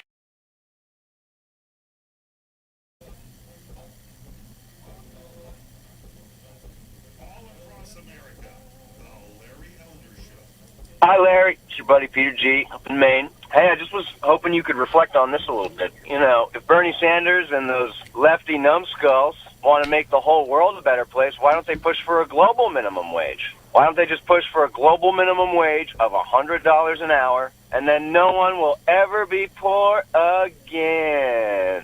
Hooray! Larry, Jesse from California. From the 1970s, Larry, up your nose with the rubber hose. Remember that from Welcome Back, Kotter? And another thing we're going to end up revisiting is inflation with all this mismanagement by the Democrats in Washington and in California. Get ready, California. Inflation is on its way. $4, $5 a gallon for gas. Incredible. $5 for a pound of ground beef. Ridiculous. $2 for a head of lettuce. Love the show, Larry. Keep slugging it out, okay?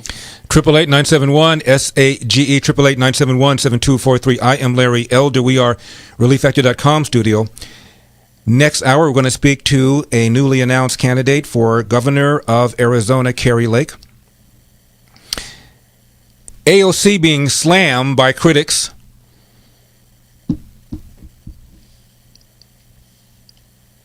She wrote on Twitter, just over a week ago, my Abula fell ill. I went to Puerto Rico to see her, my first time in a year because of COVID. Referring to her grandmother. This is her home, she continued, posting 2 pictures of mostly empty rooms where the ceiling is falling in, plastic buckets on the ground collecting water. 1 chair, 1 dresser, and a tarp on the ground, right? So her critics have reminded AOC that she drives around in a Tesla, rents out 2 apartments, including a luxury building in D.C., where 1-bedroom units start at $2,500 per month, complete with garbage disposal, although I'm not sure she's mastered how to use it, but a congressional candidate tweeted, quote, honey, you drive a Tesla and have 2 apartments. If your grandmother is living poor, that's because you don't help her. End of quote. AOC blamed Trump for the condition of her grandma's home, claiming he needed to send more aid to Puerto Rico after Hurricane Maria. Now, Dr. Stephen Smith of the Smith Research Clinic in New Jersey says that 100,000 lives could have been saved had hydroxychloroquine not been banned or restricted. Okay, well, we lost 500,000 patients. We lost over 500,000 Americans, 550,000 Americans. I mean, are we talking we could have saved 10,000 lives? No, more than that, yeah, a lot more. 100,000? Yeah, I hate to say things like that, but yes. I mean, the data, I just try and look at the data. And these data, the study was not really just a hydroxychloroquine study by any means. We looked at everything. We looked at every medicine ever given, every lab value, every vital sign.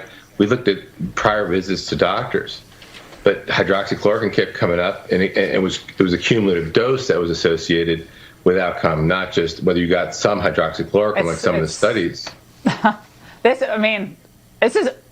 outrageous doesn't begin to describe this. Criminal, yeah. I don't even think captures it, what has happened here. And again, Jonathan Karl has admitted that, well, we just didn't follow any of this stuff up because we hated Trump, so we didn't follow the leak lab theory, and by extension, we just knew that Donald Trump was lying about hydroxychloroquine because, well, it's Donald Trump. This doctor says it could have saved 100,000 lives.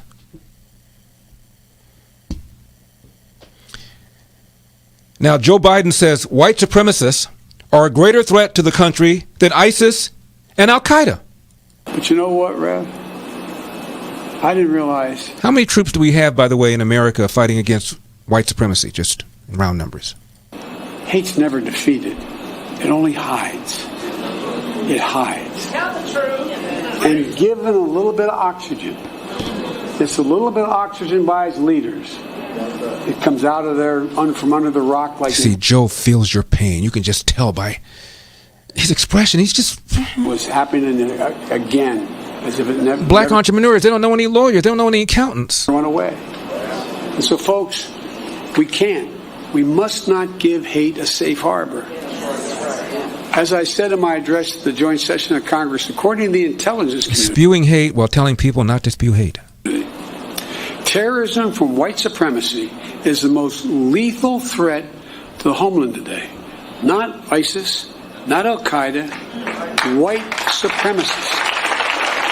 That's not me. That's the intelligence community. Notice the applause. Hey, let's hear it for white supremacists. Trump and under my Notice the applause. Let's hear it for white supremacy. What is that? 30,000 homicides, suicides any given year. How many of them were killed by white supremacists? Pete and Seth Talbot are on a mission, as you know. They're on track to double their number of Happy Relief Factor customers this year. Here's why they're doing it. They're offering you their 3-week quick start for people that are suffering from pain. I'm talking about back, shoulder, neck, hip, foot, knee pain from exercise or just getting older. Does that sound like you? If so, consider ordering the 3-week quick start.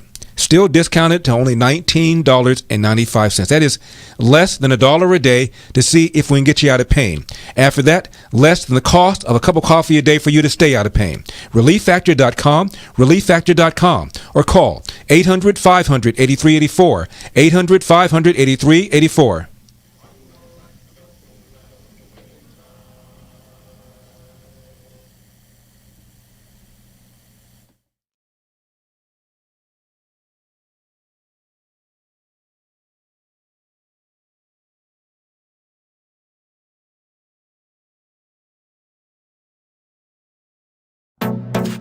Trending now on The Charlie Kirk Show. So Laureen Powell Jobs, or Lauren, whatever, however she pronounces her name, she is now, according to Alex Marlow, editor of Breitbart.com, the new George Soros, pumping millions and millions of dollars towards social leftist activist causes. And so I want to be very clear. She does not want to destroy America. She wants it to be hers. And it's not just her. There is an entire network of Jeff Bezos to Zuckerberg, of these oligarchs that are pumping in billions of dollars. Mark Zuckerberg put $400 million through the Center for Technology and Civic Life into this last election. $400 million. Jeff Bezos, with his play money, owns the Washington Post, which propagandizes you and your children through Apple News. Thank you, Laureen Powell Jobs. So what you have here is a technology ecosystem that has been built through businesses of largely unearned wealth. Now, some could say that Jeff Bezos earned his wealth. I think that's probably somewhat true. Do I think that he gamed the U.S. Postal Service? Yes. Do I think that he misleads the type of company he is? He's just a server company that loses money intentionally to take over other small businesses. But I think there's something fundamentally different about making massive sums of money in this new technology era and the ways that people made money in the early 1900s, 1950s, and 1980s. You see, technology has led to fast, immediate wealth creation. Keep up with what's trending. Subscribe on YouTube today.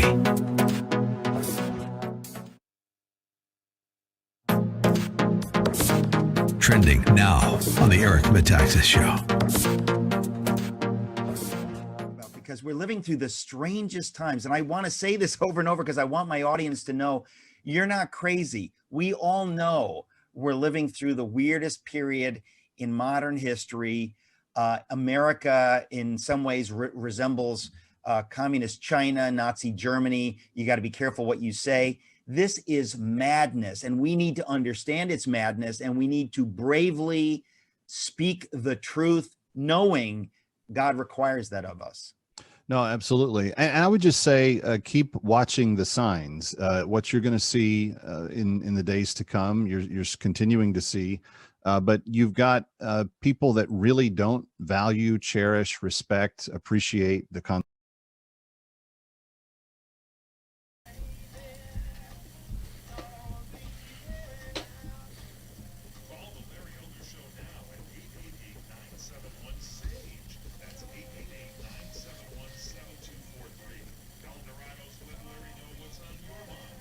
I'm calling regarding critical race theory and some questions that I have that I haven't heard yet. So far, the discussion has been, is it racism or does it cure racism? Is it punishment or revenge? But remember, it's just a theory, and it has not gone through any scientific challenges, such as falsifiability, no real mission statement or purpose, and it doesn't have any proven results. And there are no studies, especially human studies, that prove that CRT will make positive changes. What it demonstrates is child abuse. In other words, CRT is horse bleep. Hi, Larry. Remember when the Coca-Cola company came out and told their employees to be less white, and I stopped drinking Coca-Cola products? I mean, the company, the people that run that company, just a bunch of racists, and I've already lost 4 pounds just by not buying Coca-Cola products. So I got thinking, if the company that makes those Snickers candy bars, if they'll come out and say some racist trash, I'll stop buying them too, and then I'll really lose a lot of weight. Thanks a lot, Larry. Have a great day. Let's not be melodramatic. Does anybody really believe that? And then you ruin my dinner by playing her over and over and over again. 888-971-SAGE, 888-971-7243. I am Larry Elder. We are ReliefFactor.com studio. Job Creators Network has filed a $100 million lawsuit against Major League Baseball on behalf of entrepreneurs in Atlanta. And there's a war against small business owners, and this group is fighting back. Meanwhile, President Biden continues to push for more tax increases, a $2 trillion so-called infrastructure plan, which is really a $2 trillion tax hike on small business, $15 minimum wage along with the Green New Deal. Job Creators Network is working hard to fight these attacks and looking for a few good men and women to join their small business advocacy and advisor program. They'll train you up, help with op-eds in your local papers, and TV appearances on your local news stations. In short, their Crackerjack team will prepare you to be a leader and fighter for small businesses in your community, your state, and the country you love. If you own a business and want to join the fight, please go to joinjcn.com right now and learn more. They're looking for a few good men and women to join their growing army of small business leaders and advocates. Go to joinjcn.com right now. They need you. America needs you. Now, Joe Biden says he's optimistic because of the biracial couples he sees on TV commercials. I'm going to say something's going to get me in trouble, which I couldn't go through a whole show without doing that. Why does he always say that? Meaning, pay special attention to what I'm going to say right now. Lean forward. I'm going to pay something that's going to get me in trouble. Woo! I'm going to say something's going to get me in trouble, which I couldn't go through a whole show without doing that. And that is that, think about it. Couldn't go through a whole show? If you want to know where the American public is, look at the money being spent in advertising. Did you ever 5 years ago think every second or third ad out of 5 or 6 you'd turn on would be biracial couples? No, I'm not being facetious. The reason I'm so hopeful is this new generation. They're not like us. They're thinking differently. They're more open. And we got to take advantage of it. I want you to... Okay, now, how do you turn what he just now said into something racist? Easy.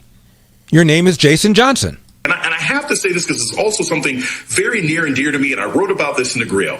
I know that Joe Biden is a good, decent man. He wanted to recover the soul of this nation, and he looks at things in a sort of optimistic way. But please do not tell us, in the face of an insurrection, in the face of what we see in Texas, in the face of rising white nationalism in this country. Oh, good Lord!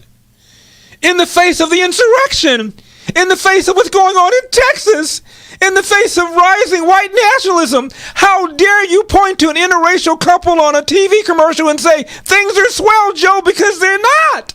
Of an insurrection, in the face of what we see in Texas, in the face of rising white nationalism in this country, please don't tell me that a Geico commercial with an interracial couple means that we're turning the corner, because it doesn't. And it diminishes what's actually happening in this country. So, look, I know he was well-meaning, and I know this was intentional, but I was left wanting after this speech and really quite frustrated about how serious this administration is taking the challenges that our country, and in particular black people, are facing going forward. Lord.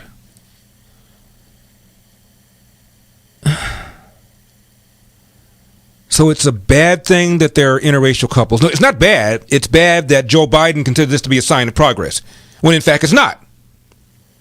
And Johnson says the reason it's not is because when you see interracial couples on TV ads, generally speaking, it's a white man and a black woman, which in reality, it's usually the other way around, a black man and a white woman. And it shows you that advertisers are afraid of a black man and a white woman. He had no problem with a white man and a black woman, but they really have a problem with a black man and a white woman, he says.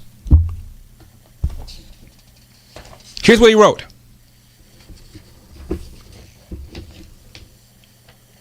Over 70% of the commercials run the last 4 years featuring a black and white interracial couple featured a white man and a black woman. In fact, for certain high-end products like luxury cars, you're more likely to see a white man and his black wife than you are a black couple. These ads aren't reflecting America's demographics, where 70% of black-white interracial couples feature a black man and a white woman. You know, I saw a commercial, was it a Geico commercial, where a guy was selling wet teddy bears. I never bought a wet teddy bear, never had a desire to buy a wet teddy bear, never thought that the guy was reflecting actual commerce. It's a commercial. Liberty Mutual, thank you. Now,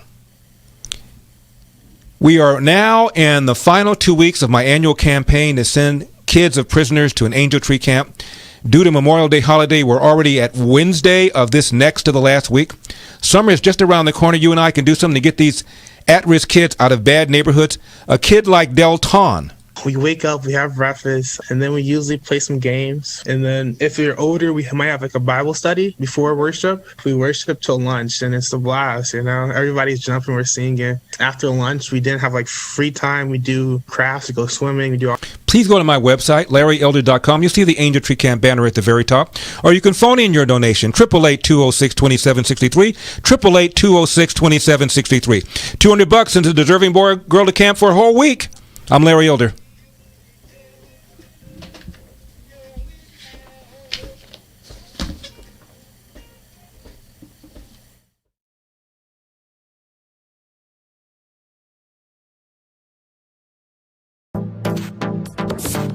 Trending now on the Dennis Prager Show. You had second thoughts about appearing on the show. Tell me if I get anything wrong. Well, just to clarify, you invited me in here to watch your show, and then once I was here... Thank you. That's important. Yes. Good. Then once I was here, you asked me, are you willing to come on? I really... You know, it's like, do you see that guillotine? Right. Okay. So this is really important for you, my listeners, to understand. She had zero expectation of coming on the show. I just invited her to sit in. And then I thought, well, why not tell everybody about the metamorphosis that you have undergone philosophically, intellectually? Keep up with what's trending. Subscribe on YouTube today. Trending now on The Charlie Kirk Show.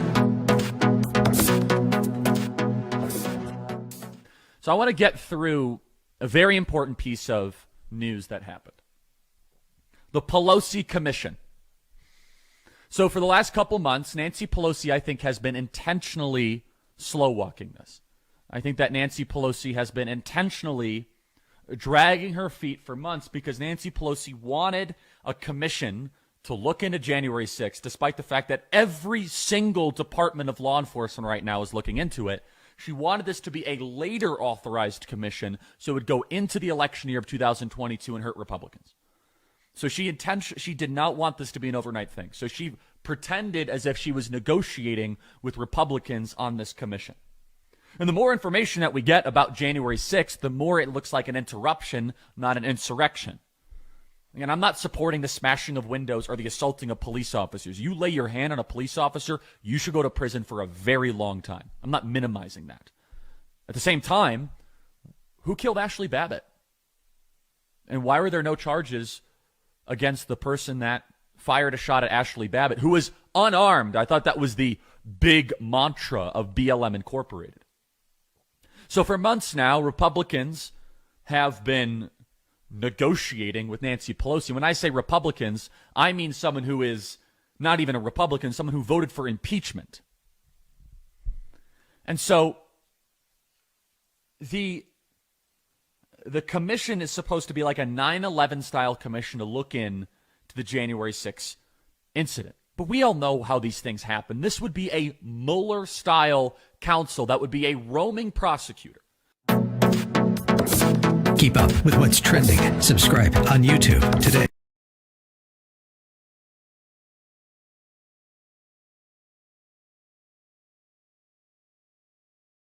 But those of you who are over 50, how often did you ever see advertisements on television with black and white couples? Not a joke. I challenge you. Find today, when you turn on the stations, sit on one station for 2 hours, and I don't know how many commercials you'll see. Lay 8 to 5. 2 to 3 out of 5 have mixed race couples in them. That's not by accident. They're selling soap, man. Not a joke. Remember old Pat Goodell used to say, you want to know what's happening in American culture? Watch advertising. Because they want to sell what they have. We have hope. And I have to say this because it's also something very near and dear to me, and I wrote about this in the Grill. I know that Joe Biden is a good, decent man. He wanted to recover the soul of this nation, and he looks at things in a sort of optimistic way. But please do not tell us, in the face of an insurrection, in the face of what we see in Texas, in the face of rising white nationalism in this country, please don't tell me that a Geico commercial with an interracial couple means that we're turning the corner, because it doesn't. And it diminishes what's actually happening in this country. So, look, I know he was well-meaning, and I know this was intentional, but I was left wanting after this speech and really quite frustrated about how serious this administration is taking the challenges that our country, and in particular black people, are facing going forward. Poor man was left wanting. 888-971 SAGE 888-971-7243. Can't have that, can we? His name is Jason Johnson. He is a professor of communication and journalism at Morgan State University. Imagine having this guy as your professor. How exhausting must it be to sit there and count the number of interracial couples on television and then weave a theory? Here's what he said in the Griot. He said, you're more likely to see a white man and his black wife pitching luxury cars than you are a black couple. These ads clearly aren't reflecting America's demographics, where 70% of black, white interracial couples feature a black man and a white woman. Now listen to this. They do, however, reflect the fact that while white couples prefer same-race couples in commercials, they really dislike seeing black men with white women. In a time of racial unrest for white America, images of interracial couples are a proxy for racial progress as long as the race and gender dynamics don't disrupt whiteness. Or put more crudely, woke white America wants to believe it can F its way out of racism as long as the penis is white, end of quote. I'm not making this up. And he didn't say F, he put the whole word. Woke white America wants to believe it can F its way out of racism as long as the penis is white, end of quote. How many polls have I seen that show the hostility towards black-white interracial couples is greater among whites than among blacks? But Donald Trump is a racist. The insurrection, the Texas law, in the wake of all of this, how can you look to an interracial couple in a commercial and say things are getting better because they're not? Wow.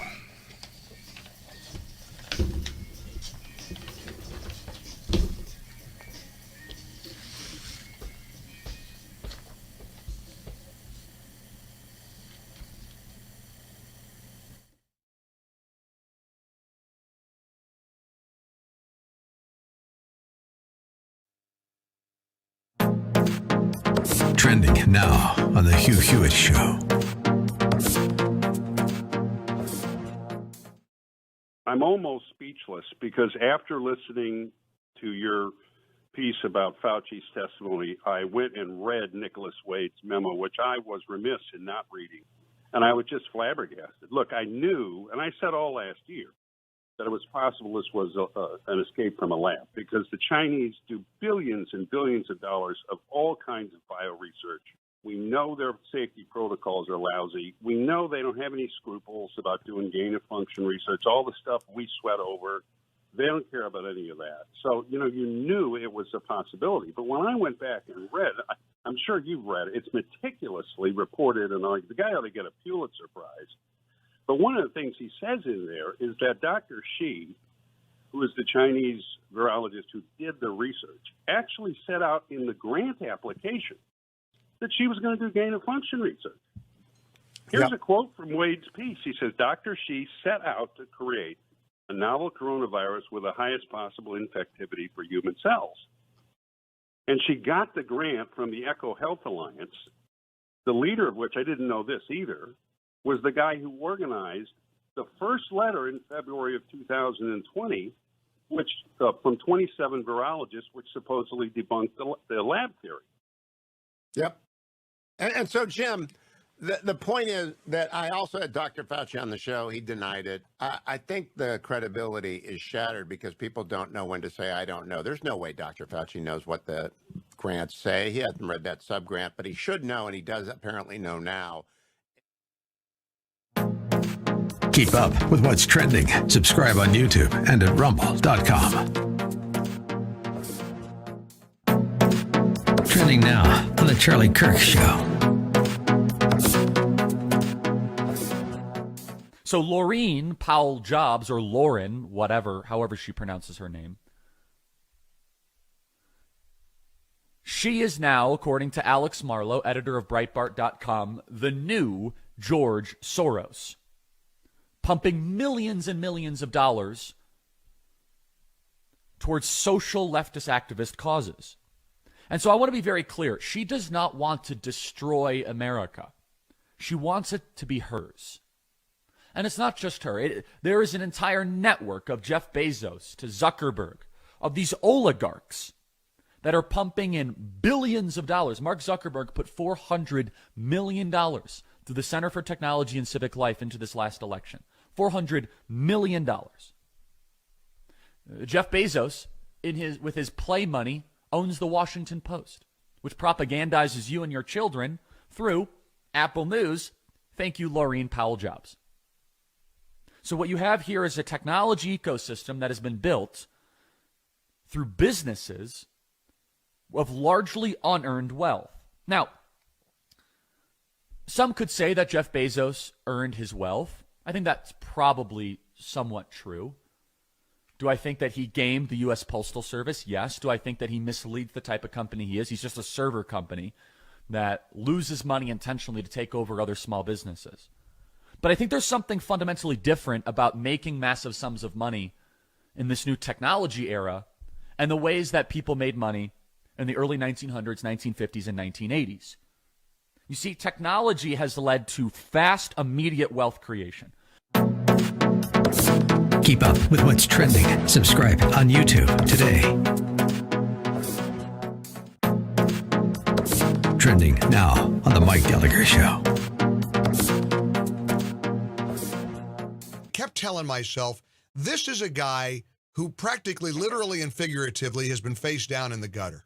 And this is a guy whose life, was at one point kind of hanging in the balance. So I know this year has been tough for you, but it's not like Mike Lindell, has failed to survive challenges in the past. It isn't like you haven't faced adversity before. Right. It's almost like God prepared me for such a time as this. I have faced different, so many things in my life. It's in my book, What Are the Odds from Crack Addict to CEO? And I think that's also what gives my employees and all my family, it gives them confidence, because I have such confidence. I'm never gonna give up. When things that I believe in, I'm gonna stand firm. I'm not gonna buckle up to the cancel culture and the pressure, and that's where great things come out of things. When you look back on things in life, I look back on things that happened to me. I look back and wow, if that hadn't happened, I might not be where I'm at now. So, right. I look back and I use those things as they were character builders, And by the way, I want people to read about your story and your character. This book, What Are the Odds from Crack Addict to CEO? You were gracious enough to let us auction off some of these books for the signed books for our prison fellowship Angel Tree campaign to send kids to summer camp. These are the children of prisoners in America who, for $200, are sponsored for an entire week to go to summer camp, not only to play, to be outside with other kids, but also hear the gospel. Keep up with what's trending. Subscribe on YouTube today. This is Albert Mohler for townhall.com. The Supreme Court announced last week that it would hear an abortion case coming from the state of Mississippi. The case is Dobbs v. Jackson Women's Health Organization. The infamous abortion clinic in Jackson, Mississippi, is challenging legislation that makes abortion illegal after the 15th week of a woman's term. If the law is upheld, lives would be saved. Lots of them. This is big news, but it's not necessarily the case that the court will reverse Roe v. Wade. I often refer to the cumulative case theory of the pro-life movement. That comes down to this: pro-life legislation and pro-life lawyers working to erode Roe v. Wade step by step, law by law, restriction by restriction, court precedent by court precedent. Make no mistake, this case is huge, and the precedent will be massive. The second issue is even more important. The Mississippi law, and thus this particular Supreme Court case, focuses on the life of the unborn child. That's the biggest issue here. We should watch and hope and pray for change from the courts. We also need to hope and work and pray for a change in human hearts. Trending now on America First with Sebastian Gorka. I mean, QAnon is dead. Q is...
888-971-SAGE, 888-971-7243. I am Larry Elder. We are ReliefFactor.com studio. Going to be on the Hannity Show around 6:45 p.m. Pacific time this evening, along with Leo Terrell. Hope you'll stick around for that. Also, be sure and follow us on Facebook, on Twitter, and on Instagram, where every morning I do something called Robe Rage. I think you'll enjoy it. And be sure and subscribe to our channel on YouTube, The Larry Elder Show Radio. My next guest is running for governor of Arizona. Her name is Kari Lake. More about her in due course. Now, last segment, we were talking about a guy named Jason Johnson. Jason Johnson is a professor of communications and journalism at Morgan State University, and he is what I call a victocrat. A victocrat is somebody who blames all problems, all ills on somebody else. It is a race-neutral term, a gender-neutral term, an ethnicity-neutral term, a religion-neutral term. Anytime you use the term and you call somebody a victocrat, I get 10%. He's a victocrat. Joe Biden made a perfectly innocent comment. I'm going to say something's going to get me in trouble, which I couldn't go through a whole show without doing that. And that is that, think about it. If you want to know where the American public is, look at the money being spent in advertising. Did you ever 5 years ago think every second or third ad out of 5 or 6 you turn on would be biracial couples? No, I'm not being facetious. The reason I'm so hopeful is this new generation. They're not like us. They're thinking differently. They're more open. And we got to take advantage of it. I want you to... And this guy hammered what Joe Biden said about these commercials. He said, quote, "They do reflect the fact that while white couples prefer same-race couples in commercials, they really dislike seeing black men with white women. In a time of racial unrest for white America, images of interracial relationships are a proxy for racial progress as long as the race and gender dynamics don't disrupt whiteness." Or put more crudely, woke white America wants to believe it can F its way out of racism as long as the penis is white, end of quote. I kid you not. That's what this man wrote. Except he didn't say F. He said the actual word. How exhausting to be a victocrat and sit around and watch TV and count the number of interracial couples and not like the fact that it's a white man versus a black man or vice versa. What the hell is that? But the article gets worse. Quote, "What is problematic about these commercials is that they give white people like Joe Biden and others a false sense of progress without them having to do any of the ugly, sticky work on their own prejudices and bigotries." End of quote. Without having to do any of the ugly, sticky work on their own prejudices and bigotries? What about yours? You do any of the sticky work of your prejudice and bigotries? For years, Rasmussen has asked blacks, whites, and Hispanics of these three groups, which is the more likely to be racist. All of them name blacks more than any other group, including blacks. And I've seen polls that show majority of Americans have no problem with interracial couples. One poll found that 9% of whites had a problem with it, but 14% of blacks did. It gets worse. He continues. Listen to this. Quote, "When a white man sees these ads, he's reminded that even in a Black Lives Matter world, he can have access to a luxury car, winter resources, and a black wife without ever having to do any heavy lifting about race." What does that mean? Without doing any heavy, what push and lift and pull and pull and what are you talking about? It continues. "When a white woman sees these commercials, she thinks she's got an automatic girlfriend, a suburban black woman who's not angry because she's already been vetted by a white man." You know what? Talk about psychobabble, incoherence, unfocused anger. And this is a professor teaching your kids, a journalism professor.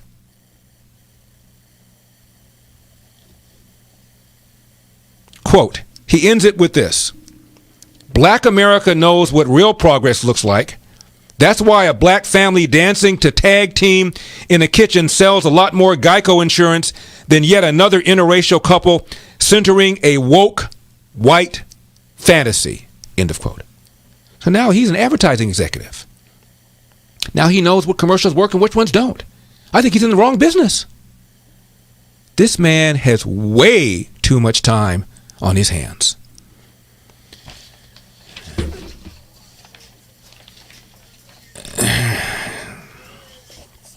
Now, there's a piece in the Orlando Sentinel I've been talking to you about all day. It's called 8 Mile Misery, a very sorry tale. And the reason this came out, it came out around the time of the movie 8 Mile featuring Eminem. And it talks about how 8 Mile is a division between a prosperous area of Detroit and a non-prosperous area of Detroit. Talks about how the Arab area is thriving, movie theaters. Since 9/11, 20 new businesses have opened up in this 3-mile stretch of Warren Avenue in East Dearborn, the heart of Detroit's 93,000 member Arab community. Jammed with groceries, restaurants, appliance stores that service the neat working class, predominantly Arab neighborhoods behind it, writes the article. Busy shoppers walk along manicured sidewalks from merchant to merchant, their stores' names displayed in both English and Arabic. Then, in less than a mile, the American dream turns to nightmare, writes this article. When Warren crosses Central Avenue to the east, the view dramatically changes. Central marks the border of East Dearborn and the beginning of Detroit and the end of hope. Like someone has flipped a switch, the streets are suddenly lifeless. Lots lie fallow. Buildings rot on their foundations. Graffiti defaces the walls. Grass pokes through cracked, neglected sidewalks. The few faces that populate are mostly African American. Detroit's veteran Congressman John Conyers, that's the one that every 2 years introduced a motion for reparations. Detroit's veteran Congressman John Conyers has a ready explanation for the jarring change at Warren and Central. Racism. The article continues. But the white-black divide of 8 Mile, that's a convenient crutch. Blacks have been leaving Detroit just as readily as whites. Southfield, the middle-class suburb immediately northwest of Detroit, is 54% African American. Dearborn is 30% Arab. Detroit's neighboring townships are racial melting pots of Arab, Polish, Black, and Jew. The reason hope ends at 8 Mile is not because of racism, but government policy. And it talks about the taxing, the spending, the regulating, the pushing out of taxpayers, the pushing out of businesses. But John Conyers has a ready explanation. Racism. Keep in mind the same guy who years before people thought anything about reparations was proposing it. This is his mentality. This Arab area is thriving, even though supposedly there's bias against Arab Americans, and his explanation for why the black area is not doing well? Racism. This is a leader. If leadership malpractice were a crime, the guy would have been on death row. He's now dead. I'm Larry Elder.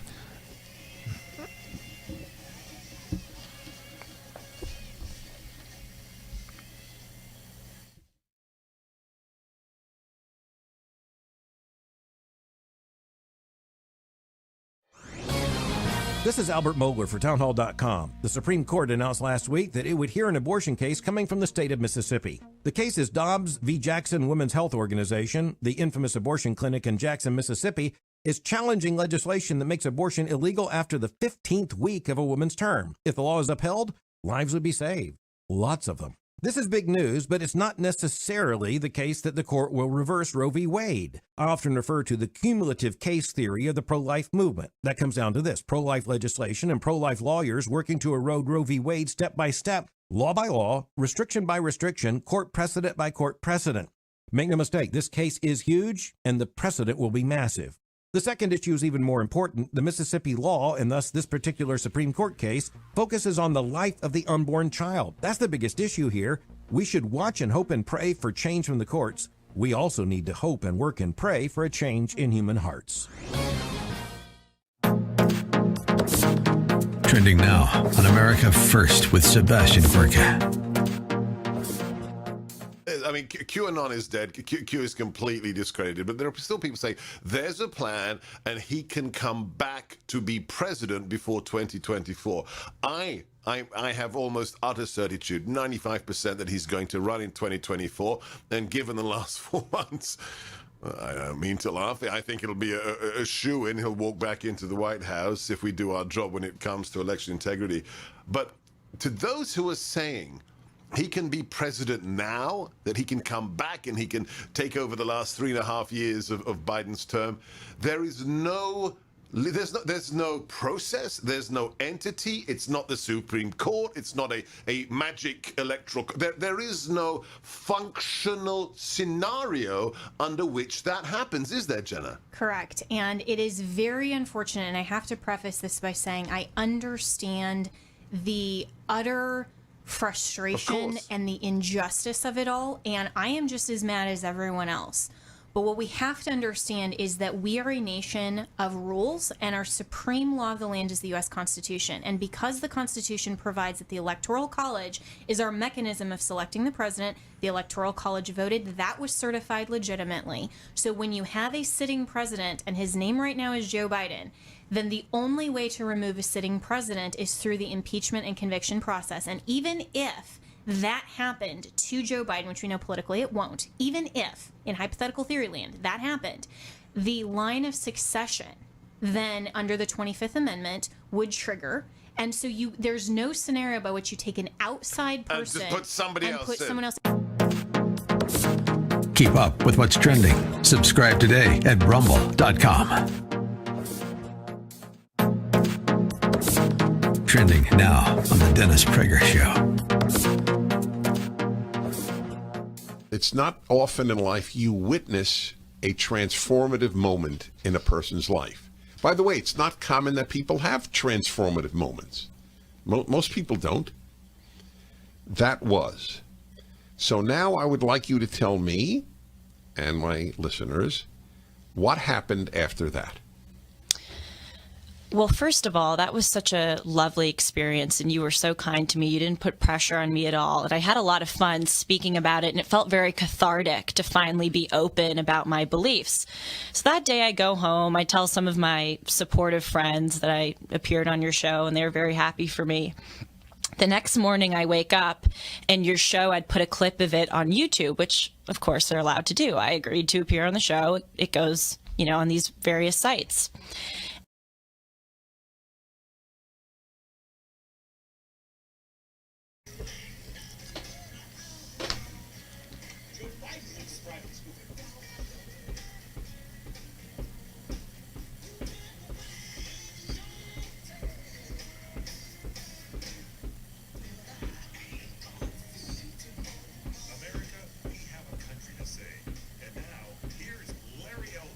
Hey there, listening to your program, and I am so amazed, and thank you for informing your audience. What a breath of fresh air.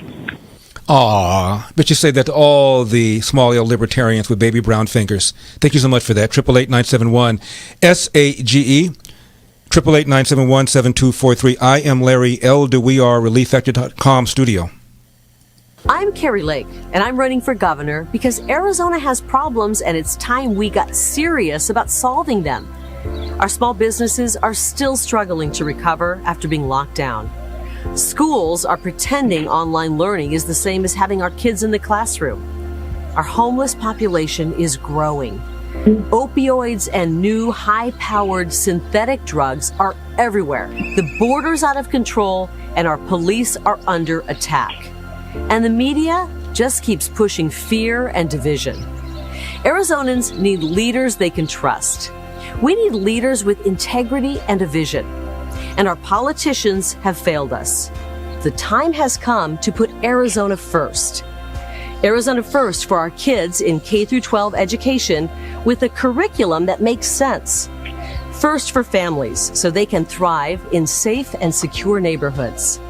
First for people who want to own small businesses. And first in helping bring back those businesses shuttered during the government-forced shutdowns. Arizona First means opportunity for all. That's why I'm running for governor. I've earned the trust of Arizonans across our state by bringing the real story into your living room night after night. For 27 years, I've covered the people of Arizona and the politicians who've done more for themselves and their donors than us. Arizonans deserve better. As governor, I'll bring truth, courage, and integrity back to the state capitol. I'm Carrie Lake, and I approve this message. There's also a 7-minute video where she discusses why she decided to leave the news. She anchored one of the longest running and most popular programs in Arizona for more than 2 decades, Emmy Award winning, interviewed a bunch of presidents, raised in Iowa, the youngest in a family of 9 kids, 8 girls, 1 boy, received her Bachelor of Arts in Communications from the University of Arizona, and is now, as you heard, running for governor of Arizona. Please welcome to the program, Carrie Lake. Hi, Larry. How are you? It's so good to hear your voice again. Well, Carrie, I'm doing great. How are you? I'm doing great. This is my first radio interview. Just like last time, I always, when Larry Elder invites you on, you have to say yes. Well, Carrie, my first question is, what's this world like? This is an entirely different world than the one that you were in for 20-some-odd years as the top anchor in Phoenix. You mean the world of politics? I mean the world of politics. Well, yeah, I go from the most corrupt field in the world, media, to another corrupt field. So some people might think I'm crazy for doing that, and that was definitely not my intention, Larry, when I left the media. I was actually, just going to maybe go work for an organization, do media training, take it easy a little bit. Yeah, when you and I talk, Carrie, you weren't even thinking about this. I wasn't. Yeah. You're absolutely right. But I had some people who I really respect and admire talk to me, and they said, have you thought about running for governor? I think we really need you this go around. You've got name recognition. You love Arizona. The people of Arizona love you, and we need you. We need your ideas. We need a fresh candidate. We've seen a lot of kind of recycled politicians over the years, the same old, people who've been in government their whole lives running. And you always ask, why don't the good people run? Well, because it's really an ugly field to get into. But I have faced all kinds of craziness in the media, and I think I'm ready for the political world. I don't think it's going to be easy, but I do know I'm a fighter and I'm ready. Carrie Lake, were people surprised that you decided to run as a Republican as opposed to a Democrat?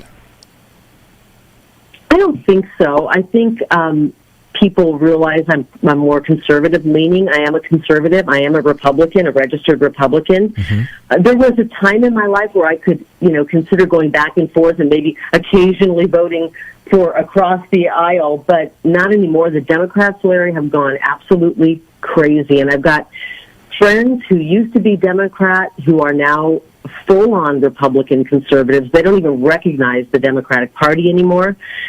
So I think we're going to be bringing people in as voters for me who come from the both sides of the political spectrum, from the Democrats to the independents and, of course, the conservatives.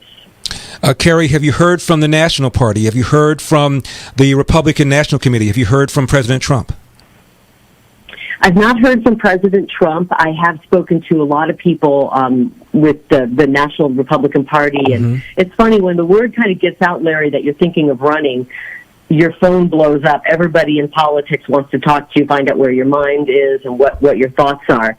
But I'm really concentrating on Arizona and making Arizona a better state, a better place with better opportunities for people, bringing crime down. I'd like to see us reduce our crime. It's spiked in the past year, just terribly. We've defunded, some people are pushing to defund the police, and we need to support our police. And we need to address the border issues here. We've got infrastructure issues that we need to address.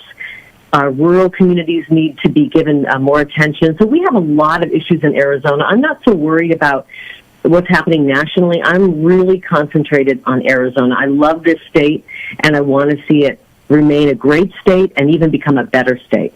My guest is Kari Lake. As you've now heard, she is a candidate for the governorship in Arizona. Her website is karilake.com. That's Kari Lake.com.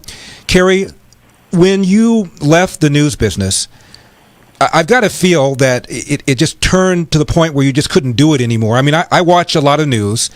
And Kari, I watch CNN, I watch what I call MSNBC Hee Haw, and they're referring to what happened on January 6th as, quote, an insurrection, close quote. Once you use terms like that, you pick the side. Once you call illegal aliens, quote, undocumented, close quote, you pick the side.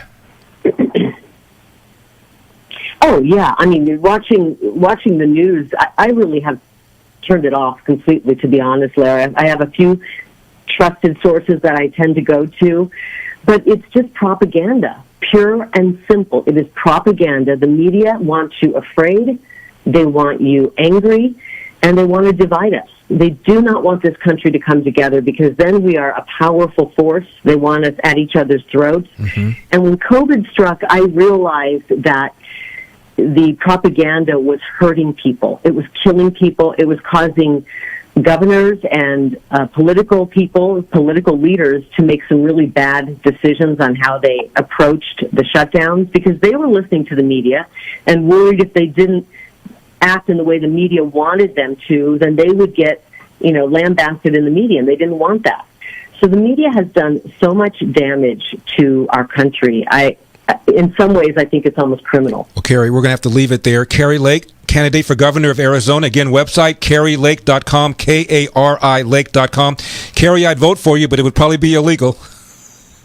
Well, move to Arizona. We would love to have you. California's getting a little crazy out there. Thanks, Kari. You can vote for me, Larry. Thanks, Kari. Good luck.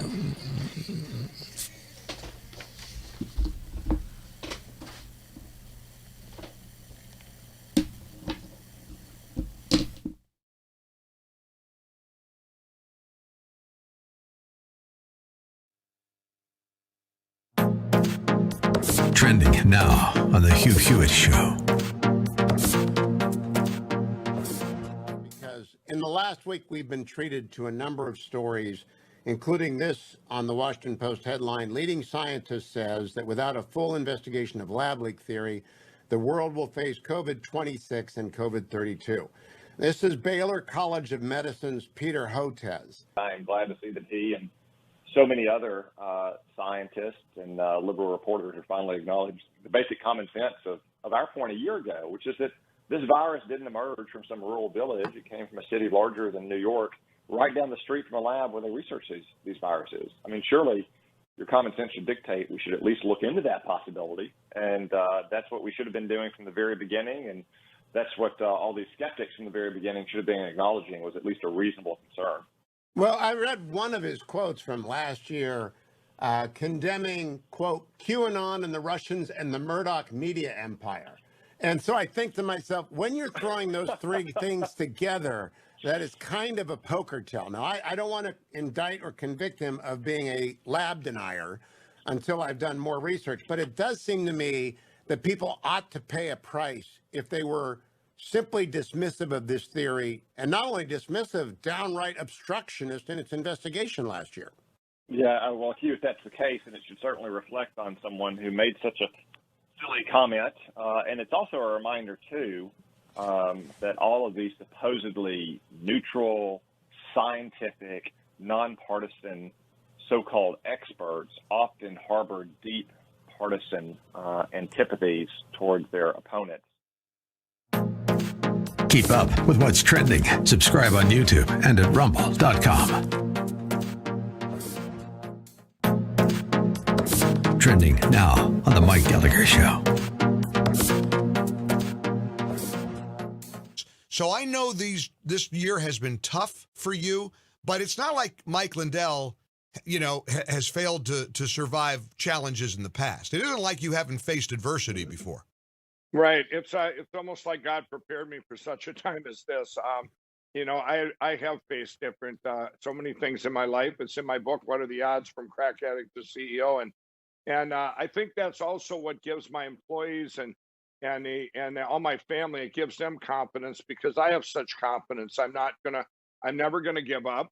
When things that I believe in, I'm gonna stand firm. I'm not gonna buckle up to the cancel culture and the pressure, and that's where great things come out of things. When you look back on things in life, I look back on things that happened to me.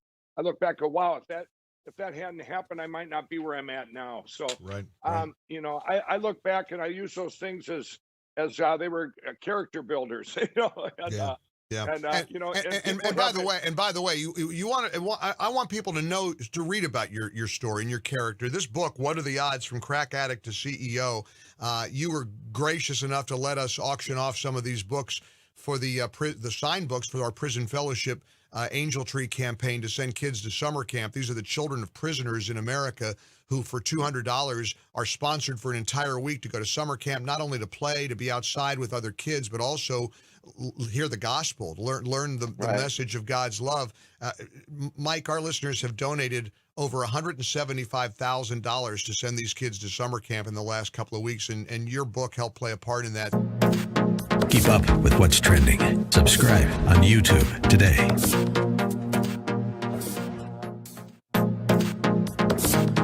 Trending now on America First.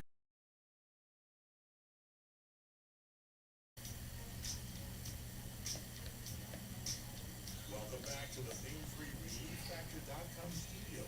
It's the Save, Larry Elder. Hey, Larry. It's Bill from San Bernardino. Lately, we've been able to mark some firsts in our society that show the diversity of opportunity here in our country. I'm thinking, first of all, when Barack Obama was elected as the first black man to the presidency.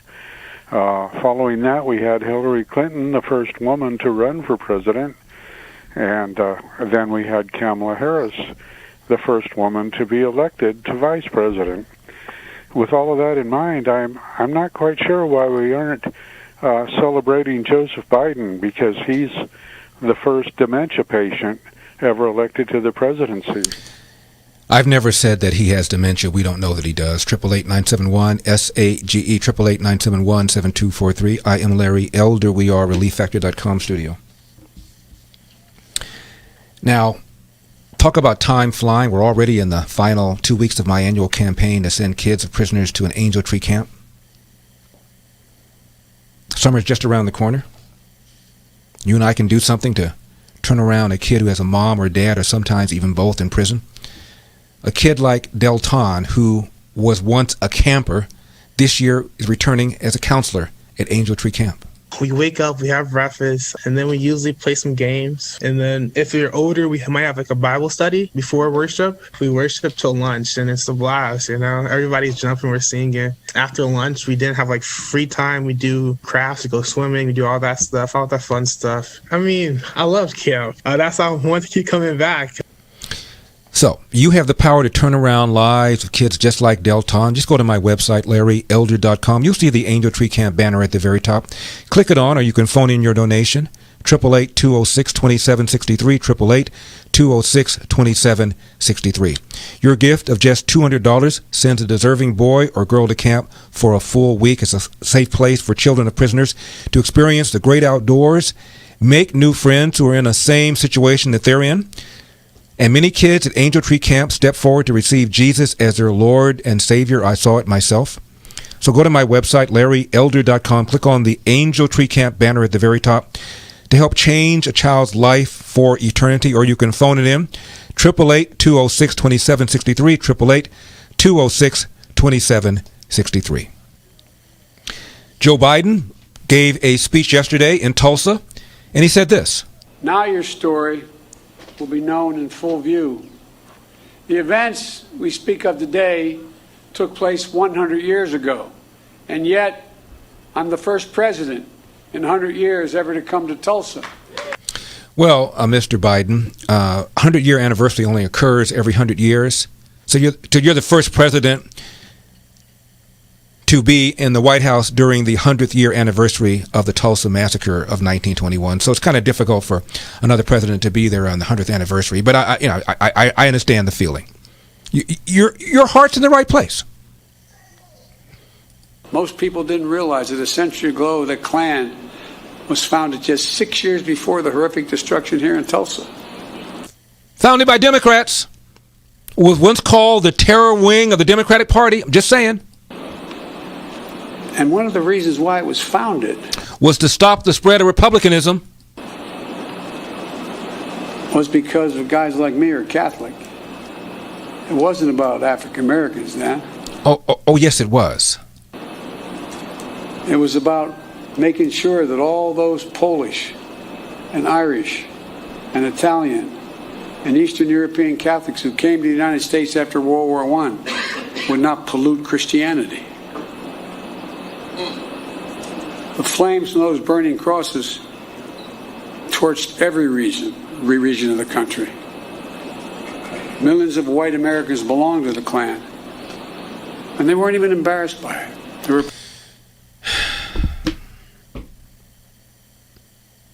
How many people belong to the Klan now? What kind of influence does the Klan have now?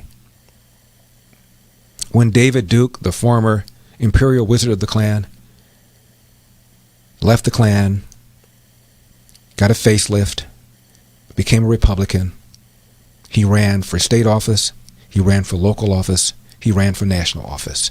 And not a single time did the local, state, or national Republican Party endorse him. In fact, they condemned him. But Biden acts as if they're right around the corner. Proud of it. And that hate became embedded systematically.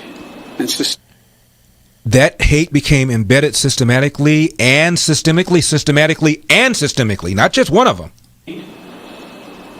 Became embedded systematically and systemically. See, got them both. That hate became embedded systematically and systemically, just in case you were concerned. And they weren't even embarrassed by it. They were proud of it. And that hate became embedded systematically and systemically. We'll talk about that in just a second. Now, people are abandoning their overpriced wireless carriers, flocking to Pure Talk for the same coverage, but at a fraction of the price. If you're with Verizon, AT&T, and T-Mobile, you could save over $800 a year. Switching is easy. Keep your phone, keep your number, or get huge discounts on the latest iPhones. I got a new iPhone SE, and I can tell you the service is great. Unlimited talk, text, 6 gigs of data for just $30 a month. And if you go over data, they don't charge you for it. There's a reason Pure Talk is the highest rated wireless company by Consumer Affairs, why they're the preferred wireless partner of AMAC Friends. It is time to start saving money. So from your cell phone, dial pound 250 and say Larry Elder, and save an additional $50 off your first month. That's dial pound 250, say Larry Elder, pound 250 and say Larry Elder.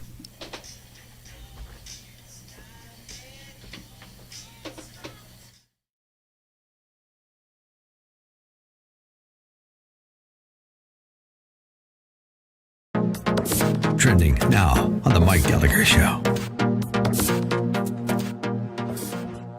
Kept telling myself, this is a guy who practically, literally and figuratively has been face down in the gutter.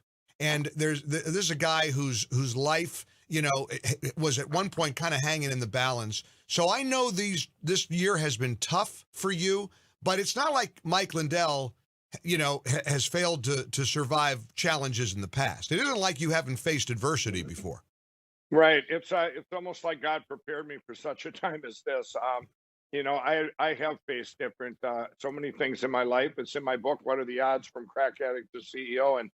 And I think that's also what gives my employees and all my family, it gives them confidence, because I have such confidence. I'm never gonna give up. When things that I believe in, I'm gonna stand firm. I'm not gonna buckle up to the cancel culture and the pressure, and that's where great things come out of things. When you look back on things in life, I look back on things that happened to me. I look back and wow, if that hadn't happened, I might not be where I'm at now. So right. I look back and I use those things as they were character builders. Yeah, And and by the way, you want I want people to know, to read about your story and your character. This book, What Are the Odds? From Crack Addict to CEO. You were gracious enough to let us auction off some of these books for the signed books for our Prison Fellowship Angel Tree campaign to send kids to summer camp. These are the children of prisoners in America who, for $200, are sponsored for an entire week to go to summer camp, not only to play, to be outside with other kids, but also hear the gospel. Keep up with what's trending. Subscribe on YouTube today.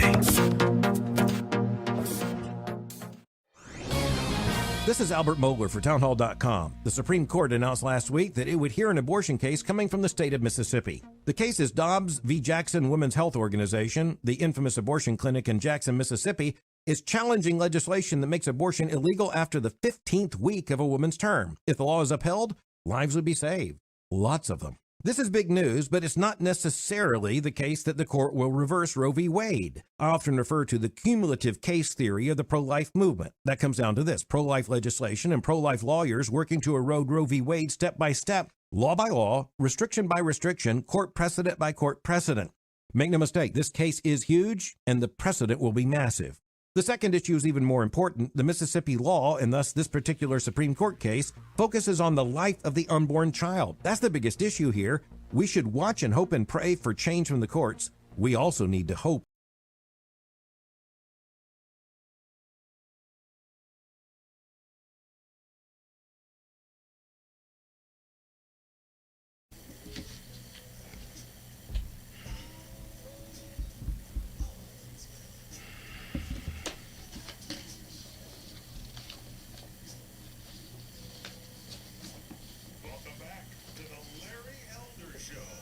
Hi, Larry. Just wanted to let you know I went to a high school graduation last night here in Arizona. It was just the most amazing night. There were families and all the kids graduating. Just all is not lost in America. Pledge of Allegiance and the national anthem before, and everyone was united, and it was just an amazing night. I feel energized. I feel optimistic about our future, seeing all those young people now of all genders, races, just all together, and it was just a fantastic night, and I just wanted to share that with you. So God bless America, and love your show. 888-971-SAGE, 888-971-7243. I am Larry Elder. We are ReliefFactor.com studio. Well, I'm happy that you're so optimistic. We just had Memorial Day.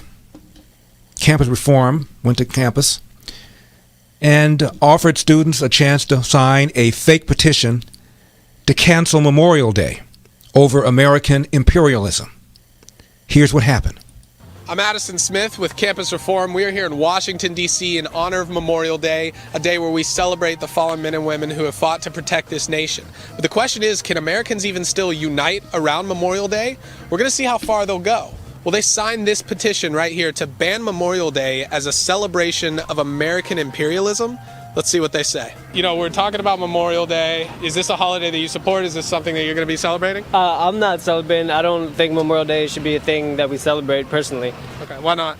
I feel like it's a celebration of U.S. imperialism and colonialism, personally. It's not like an attack on any individual, but more of a system. Absolutely not. I think it represents a lot of negative aspects of America and highlights something that, you know, people shouldn't necessarily be proud of. If we're going to honor and celebrate the dead, I think it should be those that lost their lives to, genocide in America. Do you know why we celebrate Memorial Day?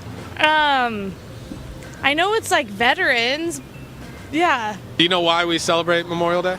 Not really, no. To be honest, not really. You know, I did maybe like 3 years ago. Right. I mean, it's like imperialism, so. Yeah. I mean, it's to remember the fallen. It's a memorial and remembrance of people who have fought for our country. There's actually a problem with Memorial Day, which is that it is kind of memorializing American imperialism and kind of glorifying it. Yeah. Would you guys agree with that? Oh, probably, yeah. Yeah? Yeah. Well, I have this petition here, kind of along the same lines. We're trying to get support to unrecognize Memorial Day as a federal holiday because of, like you were saying, the American imperialism and the barbarism Would you be willing to sign this? Absolutely. Awesome. Would you be willing to sign in support of that though? Yeah. Probably not, because it's one of my bank holidays and I work at a bank. So, Okay. But I do think we should probably rebrand Memorial Day as something else. Like let's celebrate something worthwhile instead of imperialism. I have a good feeling you're going to sign this for me. For sure, I'm definitely down. Can I sign it? Yes, you can. Okay. That's amazing. How long you been trying to do this for? We've been out here for a few hours. Okay. So no one wants to sign it. For real? I mean, Americans really like being American. yeah. I don't know why. Talk to me a little more about the American imperialism thing. What you want to know? Like, hey, whatever you want to tell me. I'm open ears. I mean, like, I didn't really think of it in this way until I got to college, and like I took women's and gender studies classes, and that put me on this path where I'm like, yeah, like the U.S. Okay. So you took the gender studies classes, and you had this kind of revelation. Yeah, exactly. What was it about the class? Kind of like I was always into social justice, but I didn't have the language for that. And then it kind of gave me that language and made me realize how everything is connected. And like, for me, like I was on this like spirituality type journey where I was like, oh, we're all one or whatever. And like, what I was learning in social justice like was the material analysis I needed to practice what I feel like exists on a spiritual plane in real everyday life. Very cool. Would you be down to like completely abolish the military? Yes, please. Scary. Your tax dollars at work. Chris, don't call me Fredo, said hate crimes against Jews and Asian Americans are on the rise, and the culprit, white terror. The president referenced Charlottesville, neo-Nazis brandishing torches. A century later, hate crimes against Asian and Jewish Americans. Reminders that white supremacism, white terror, is the most lethal threat to our homeland today. Tell that to Michelle Malkin. She wrote a piece. Dear woke Asians, and I would add woke anchors. Headline, Stop Blaming Whitey. Quote, can I have your attention, please, she writes. I'm going to share a little secret that liberal people of color and their public relations agents in the media don't want you to know. The recent crime wave against Asians in America's big cities is not the fault of Donald Trump, MAGA activists, conservative talk radio, or white people. It's the fault of the perpetrators and the perpetrators alone, most of whom happen to be thugs of color. 2 weeks ago, Oakland's Chinatown, 91-year-old Asian man assaulted by an assailant amidst a crime wave of more than 20 robberies and violent attacks in that neighborhood. The attacker wasn't a white-hooded white man in a KKK robe. He was a masked black man in a black hoodie. Daly City, California, 84-year-old Thai grandfather died after a brutal attack while on a daytime walk in his neighborhood. His attacker was a teenage black criminal. Facts. Federal Bureau of Stats show that of the nearly 600 violent interracial victimizations involving blacks and whites, black suspects committed 537 204 interracial felonies, or 90%, and whites committed 56 394, or less than 10%. Black perps are also overrepresented among all perpetrators of hate crimes by 50%. According to the most recent data from the Justice Department from 2017, whites are underrepresented by 24%. The president referenced Charlottesville, neo-Nazis brandishing torches. A century later, hate crimes against Asian and Jewish Americans. Reminders that white supremacism, white terror, is the most lethal threat to our homeland today. This is CNN. Now, Pete and Seth Talbot are on a mission. You rarely see this kind of focus. And they shared with me they want to double down, literally double their number of happy Relief Factor customers this year. And so far, they're right on track to do that. Here's the deal. If you're struggling with back, neck, shoulder, hip, or knee pain, whether from exercise or just getting up in the morning and dealing with life, I suggest you try the 3-week Quick Start. Still discounted to only $19.95. That is less than $1 a day to see if we can get you out of pain. After that, less than the cost of a cup of coffee a day for you to stay out of pain. Give your body what it needs to heal itself. Again, over 70% of the people who order the 3-week Quick Start go on to order more. ReliefFactor.com. ReliefFactor.com. 800-500-8384. 800-500-8384.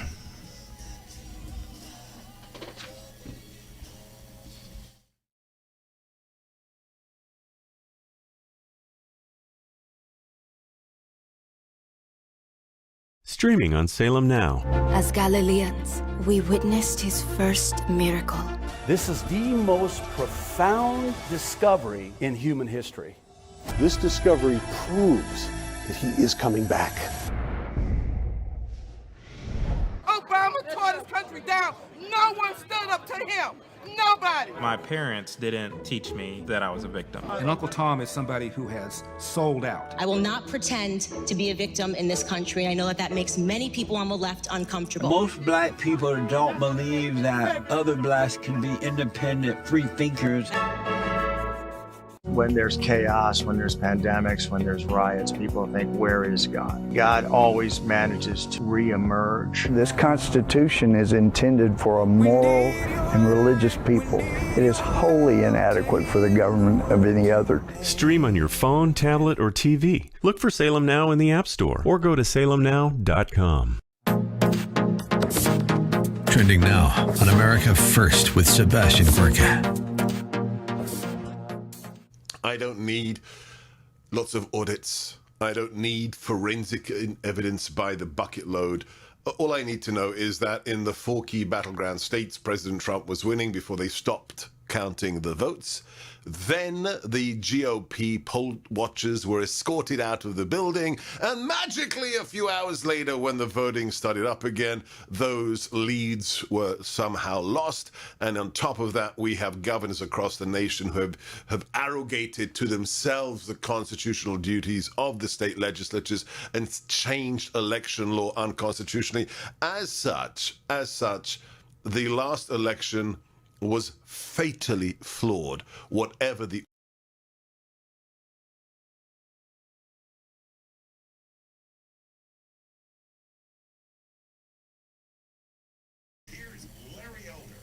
Hi, Larry. This is Richard. I got to leave you this message about systemic racism. I don't like anybody putting a target on my back. I really don't, but that's what Joe Biden's doing to me. I'm not racist. Not one bit, not one bone in my body. But I want to make it very clear that he shouldn't be speaking for anybody but himself. He has no right to be speaking for others, especially me and my family. He has no right. His leather shoe should be in his mouth because he has no right to call anybody racism. And the only person who is racism, Larry, is the person that it's coming out of his mouth. Daddy teaches you can be anything in this world that you want to be, right? Don't Daddy teach you that? Yeah, and it doesn't matter if you're black or white or any color. Doesn't matter if you're black, white, brown, yellow. Right? Black. And how we treat people is based on who they are and not what color they are. And if they're nice and smart. See, this is how children think right here. Critical race theory wants to end that. Not with my children. It's not gonna happen. My baby's gonna know that no matter what she wants to be in life, all she has to do is work hard, and she can become that. Work hard, even though you don't know anyone. You can make friends. Yeah, you can make friends, no matter what color they are. So we need to stop CRT. Period. Point blank. Children do not see skin color, man. They love everybody. If they're good people, they love them. We pray for people that are hurt. 888-971-SAGE, 888-971-7243. I am Larry Elder. We are ReliefFactor.com studio. That video went viral. It's a black man with his young daughter opposing critical race theory for the reasons you just now heard. The zip poll question I left you with yesterday. If you are in high school or college, are you learning from your teachers about critical race theory? 51% of you said yes. 49% of you said no. So nearly half of the people that responded said that in college or high school they are learning from teachers about critical race theory. That's how pervasive this thing has become. Here's the one for tonight. Results on tomorrow. Do you believe the federal government should prioritize giving business to black-owned companies? Do you believe the federal government should prioritize giving business to black-owned companies, which is what Joe Biden said yesterday in his speech? Yes or no? In order to participate, you must be a member of the Zip community. Go to your app store and download the Zip app by searching under Zip Poll USA, and be sure and use my code SAGE, S-A-G-E. Be sure, again, to follow us on Twitter, on Facebook, and on Instagram, where every morning I do something called Roll Rage. I think you'll like it. And subscribe to our YouTube channel, Larry Elder Show Radio. I'm Larry Elder. We got a country to save. Salute. I want to thank Larry for the job he's done all across America.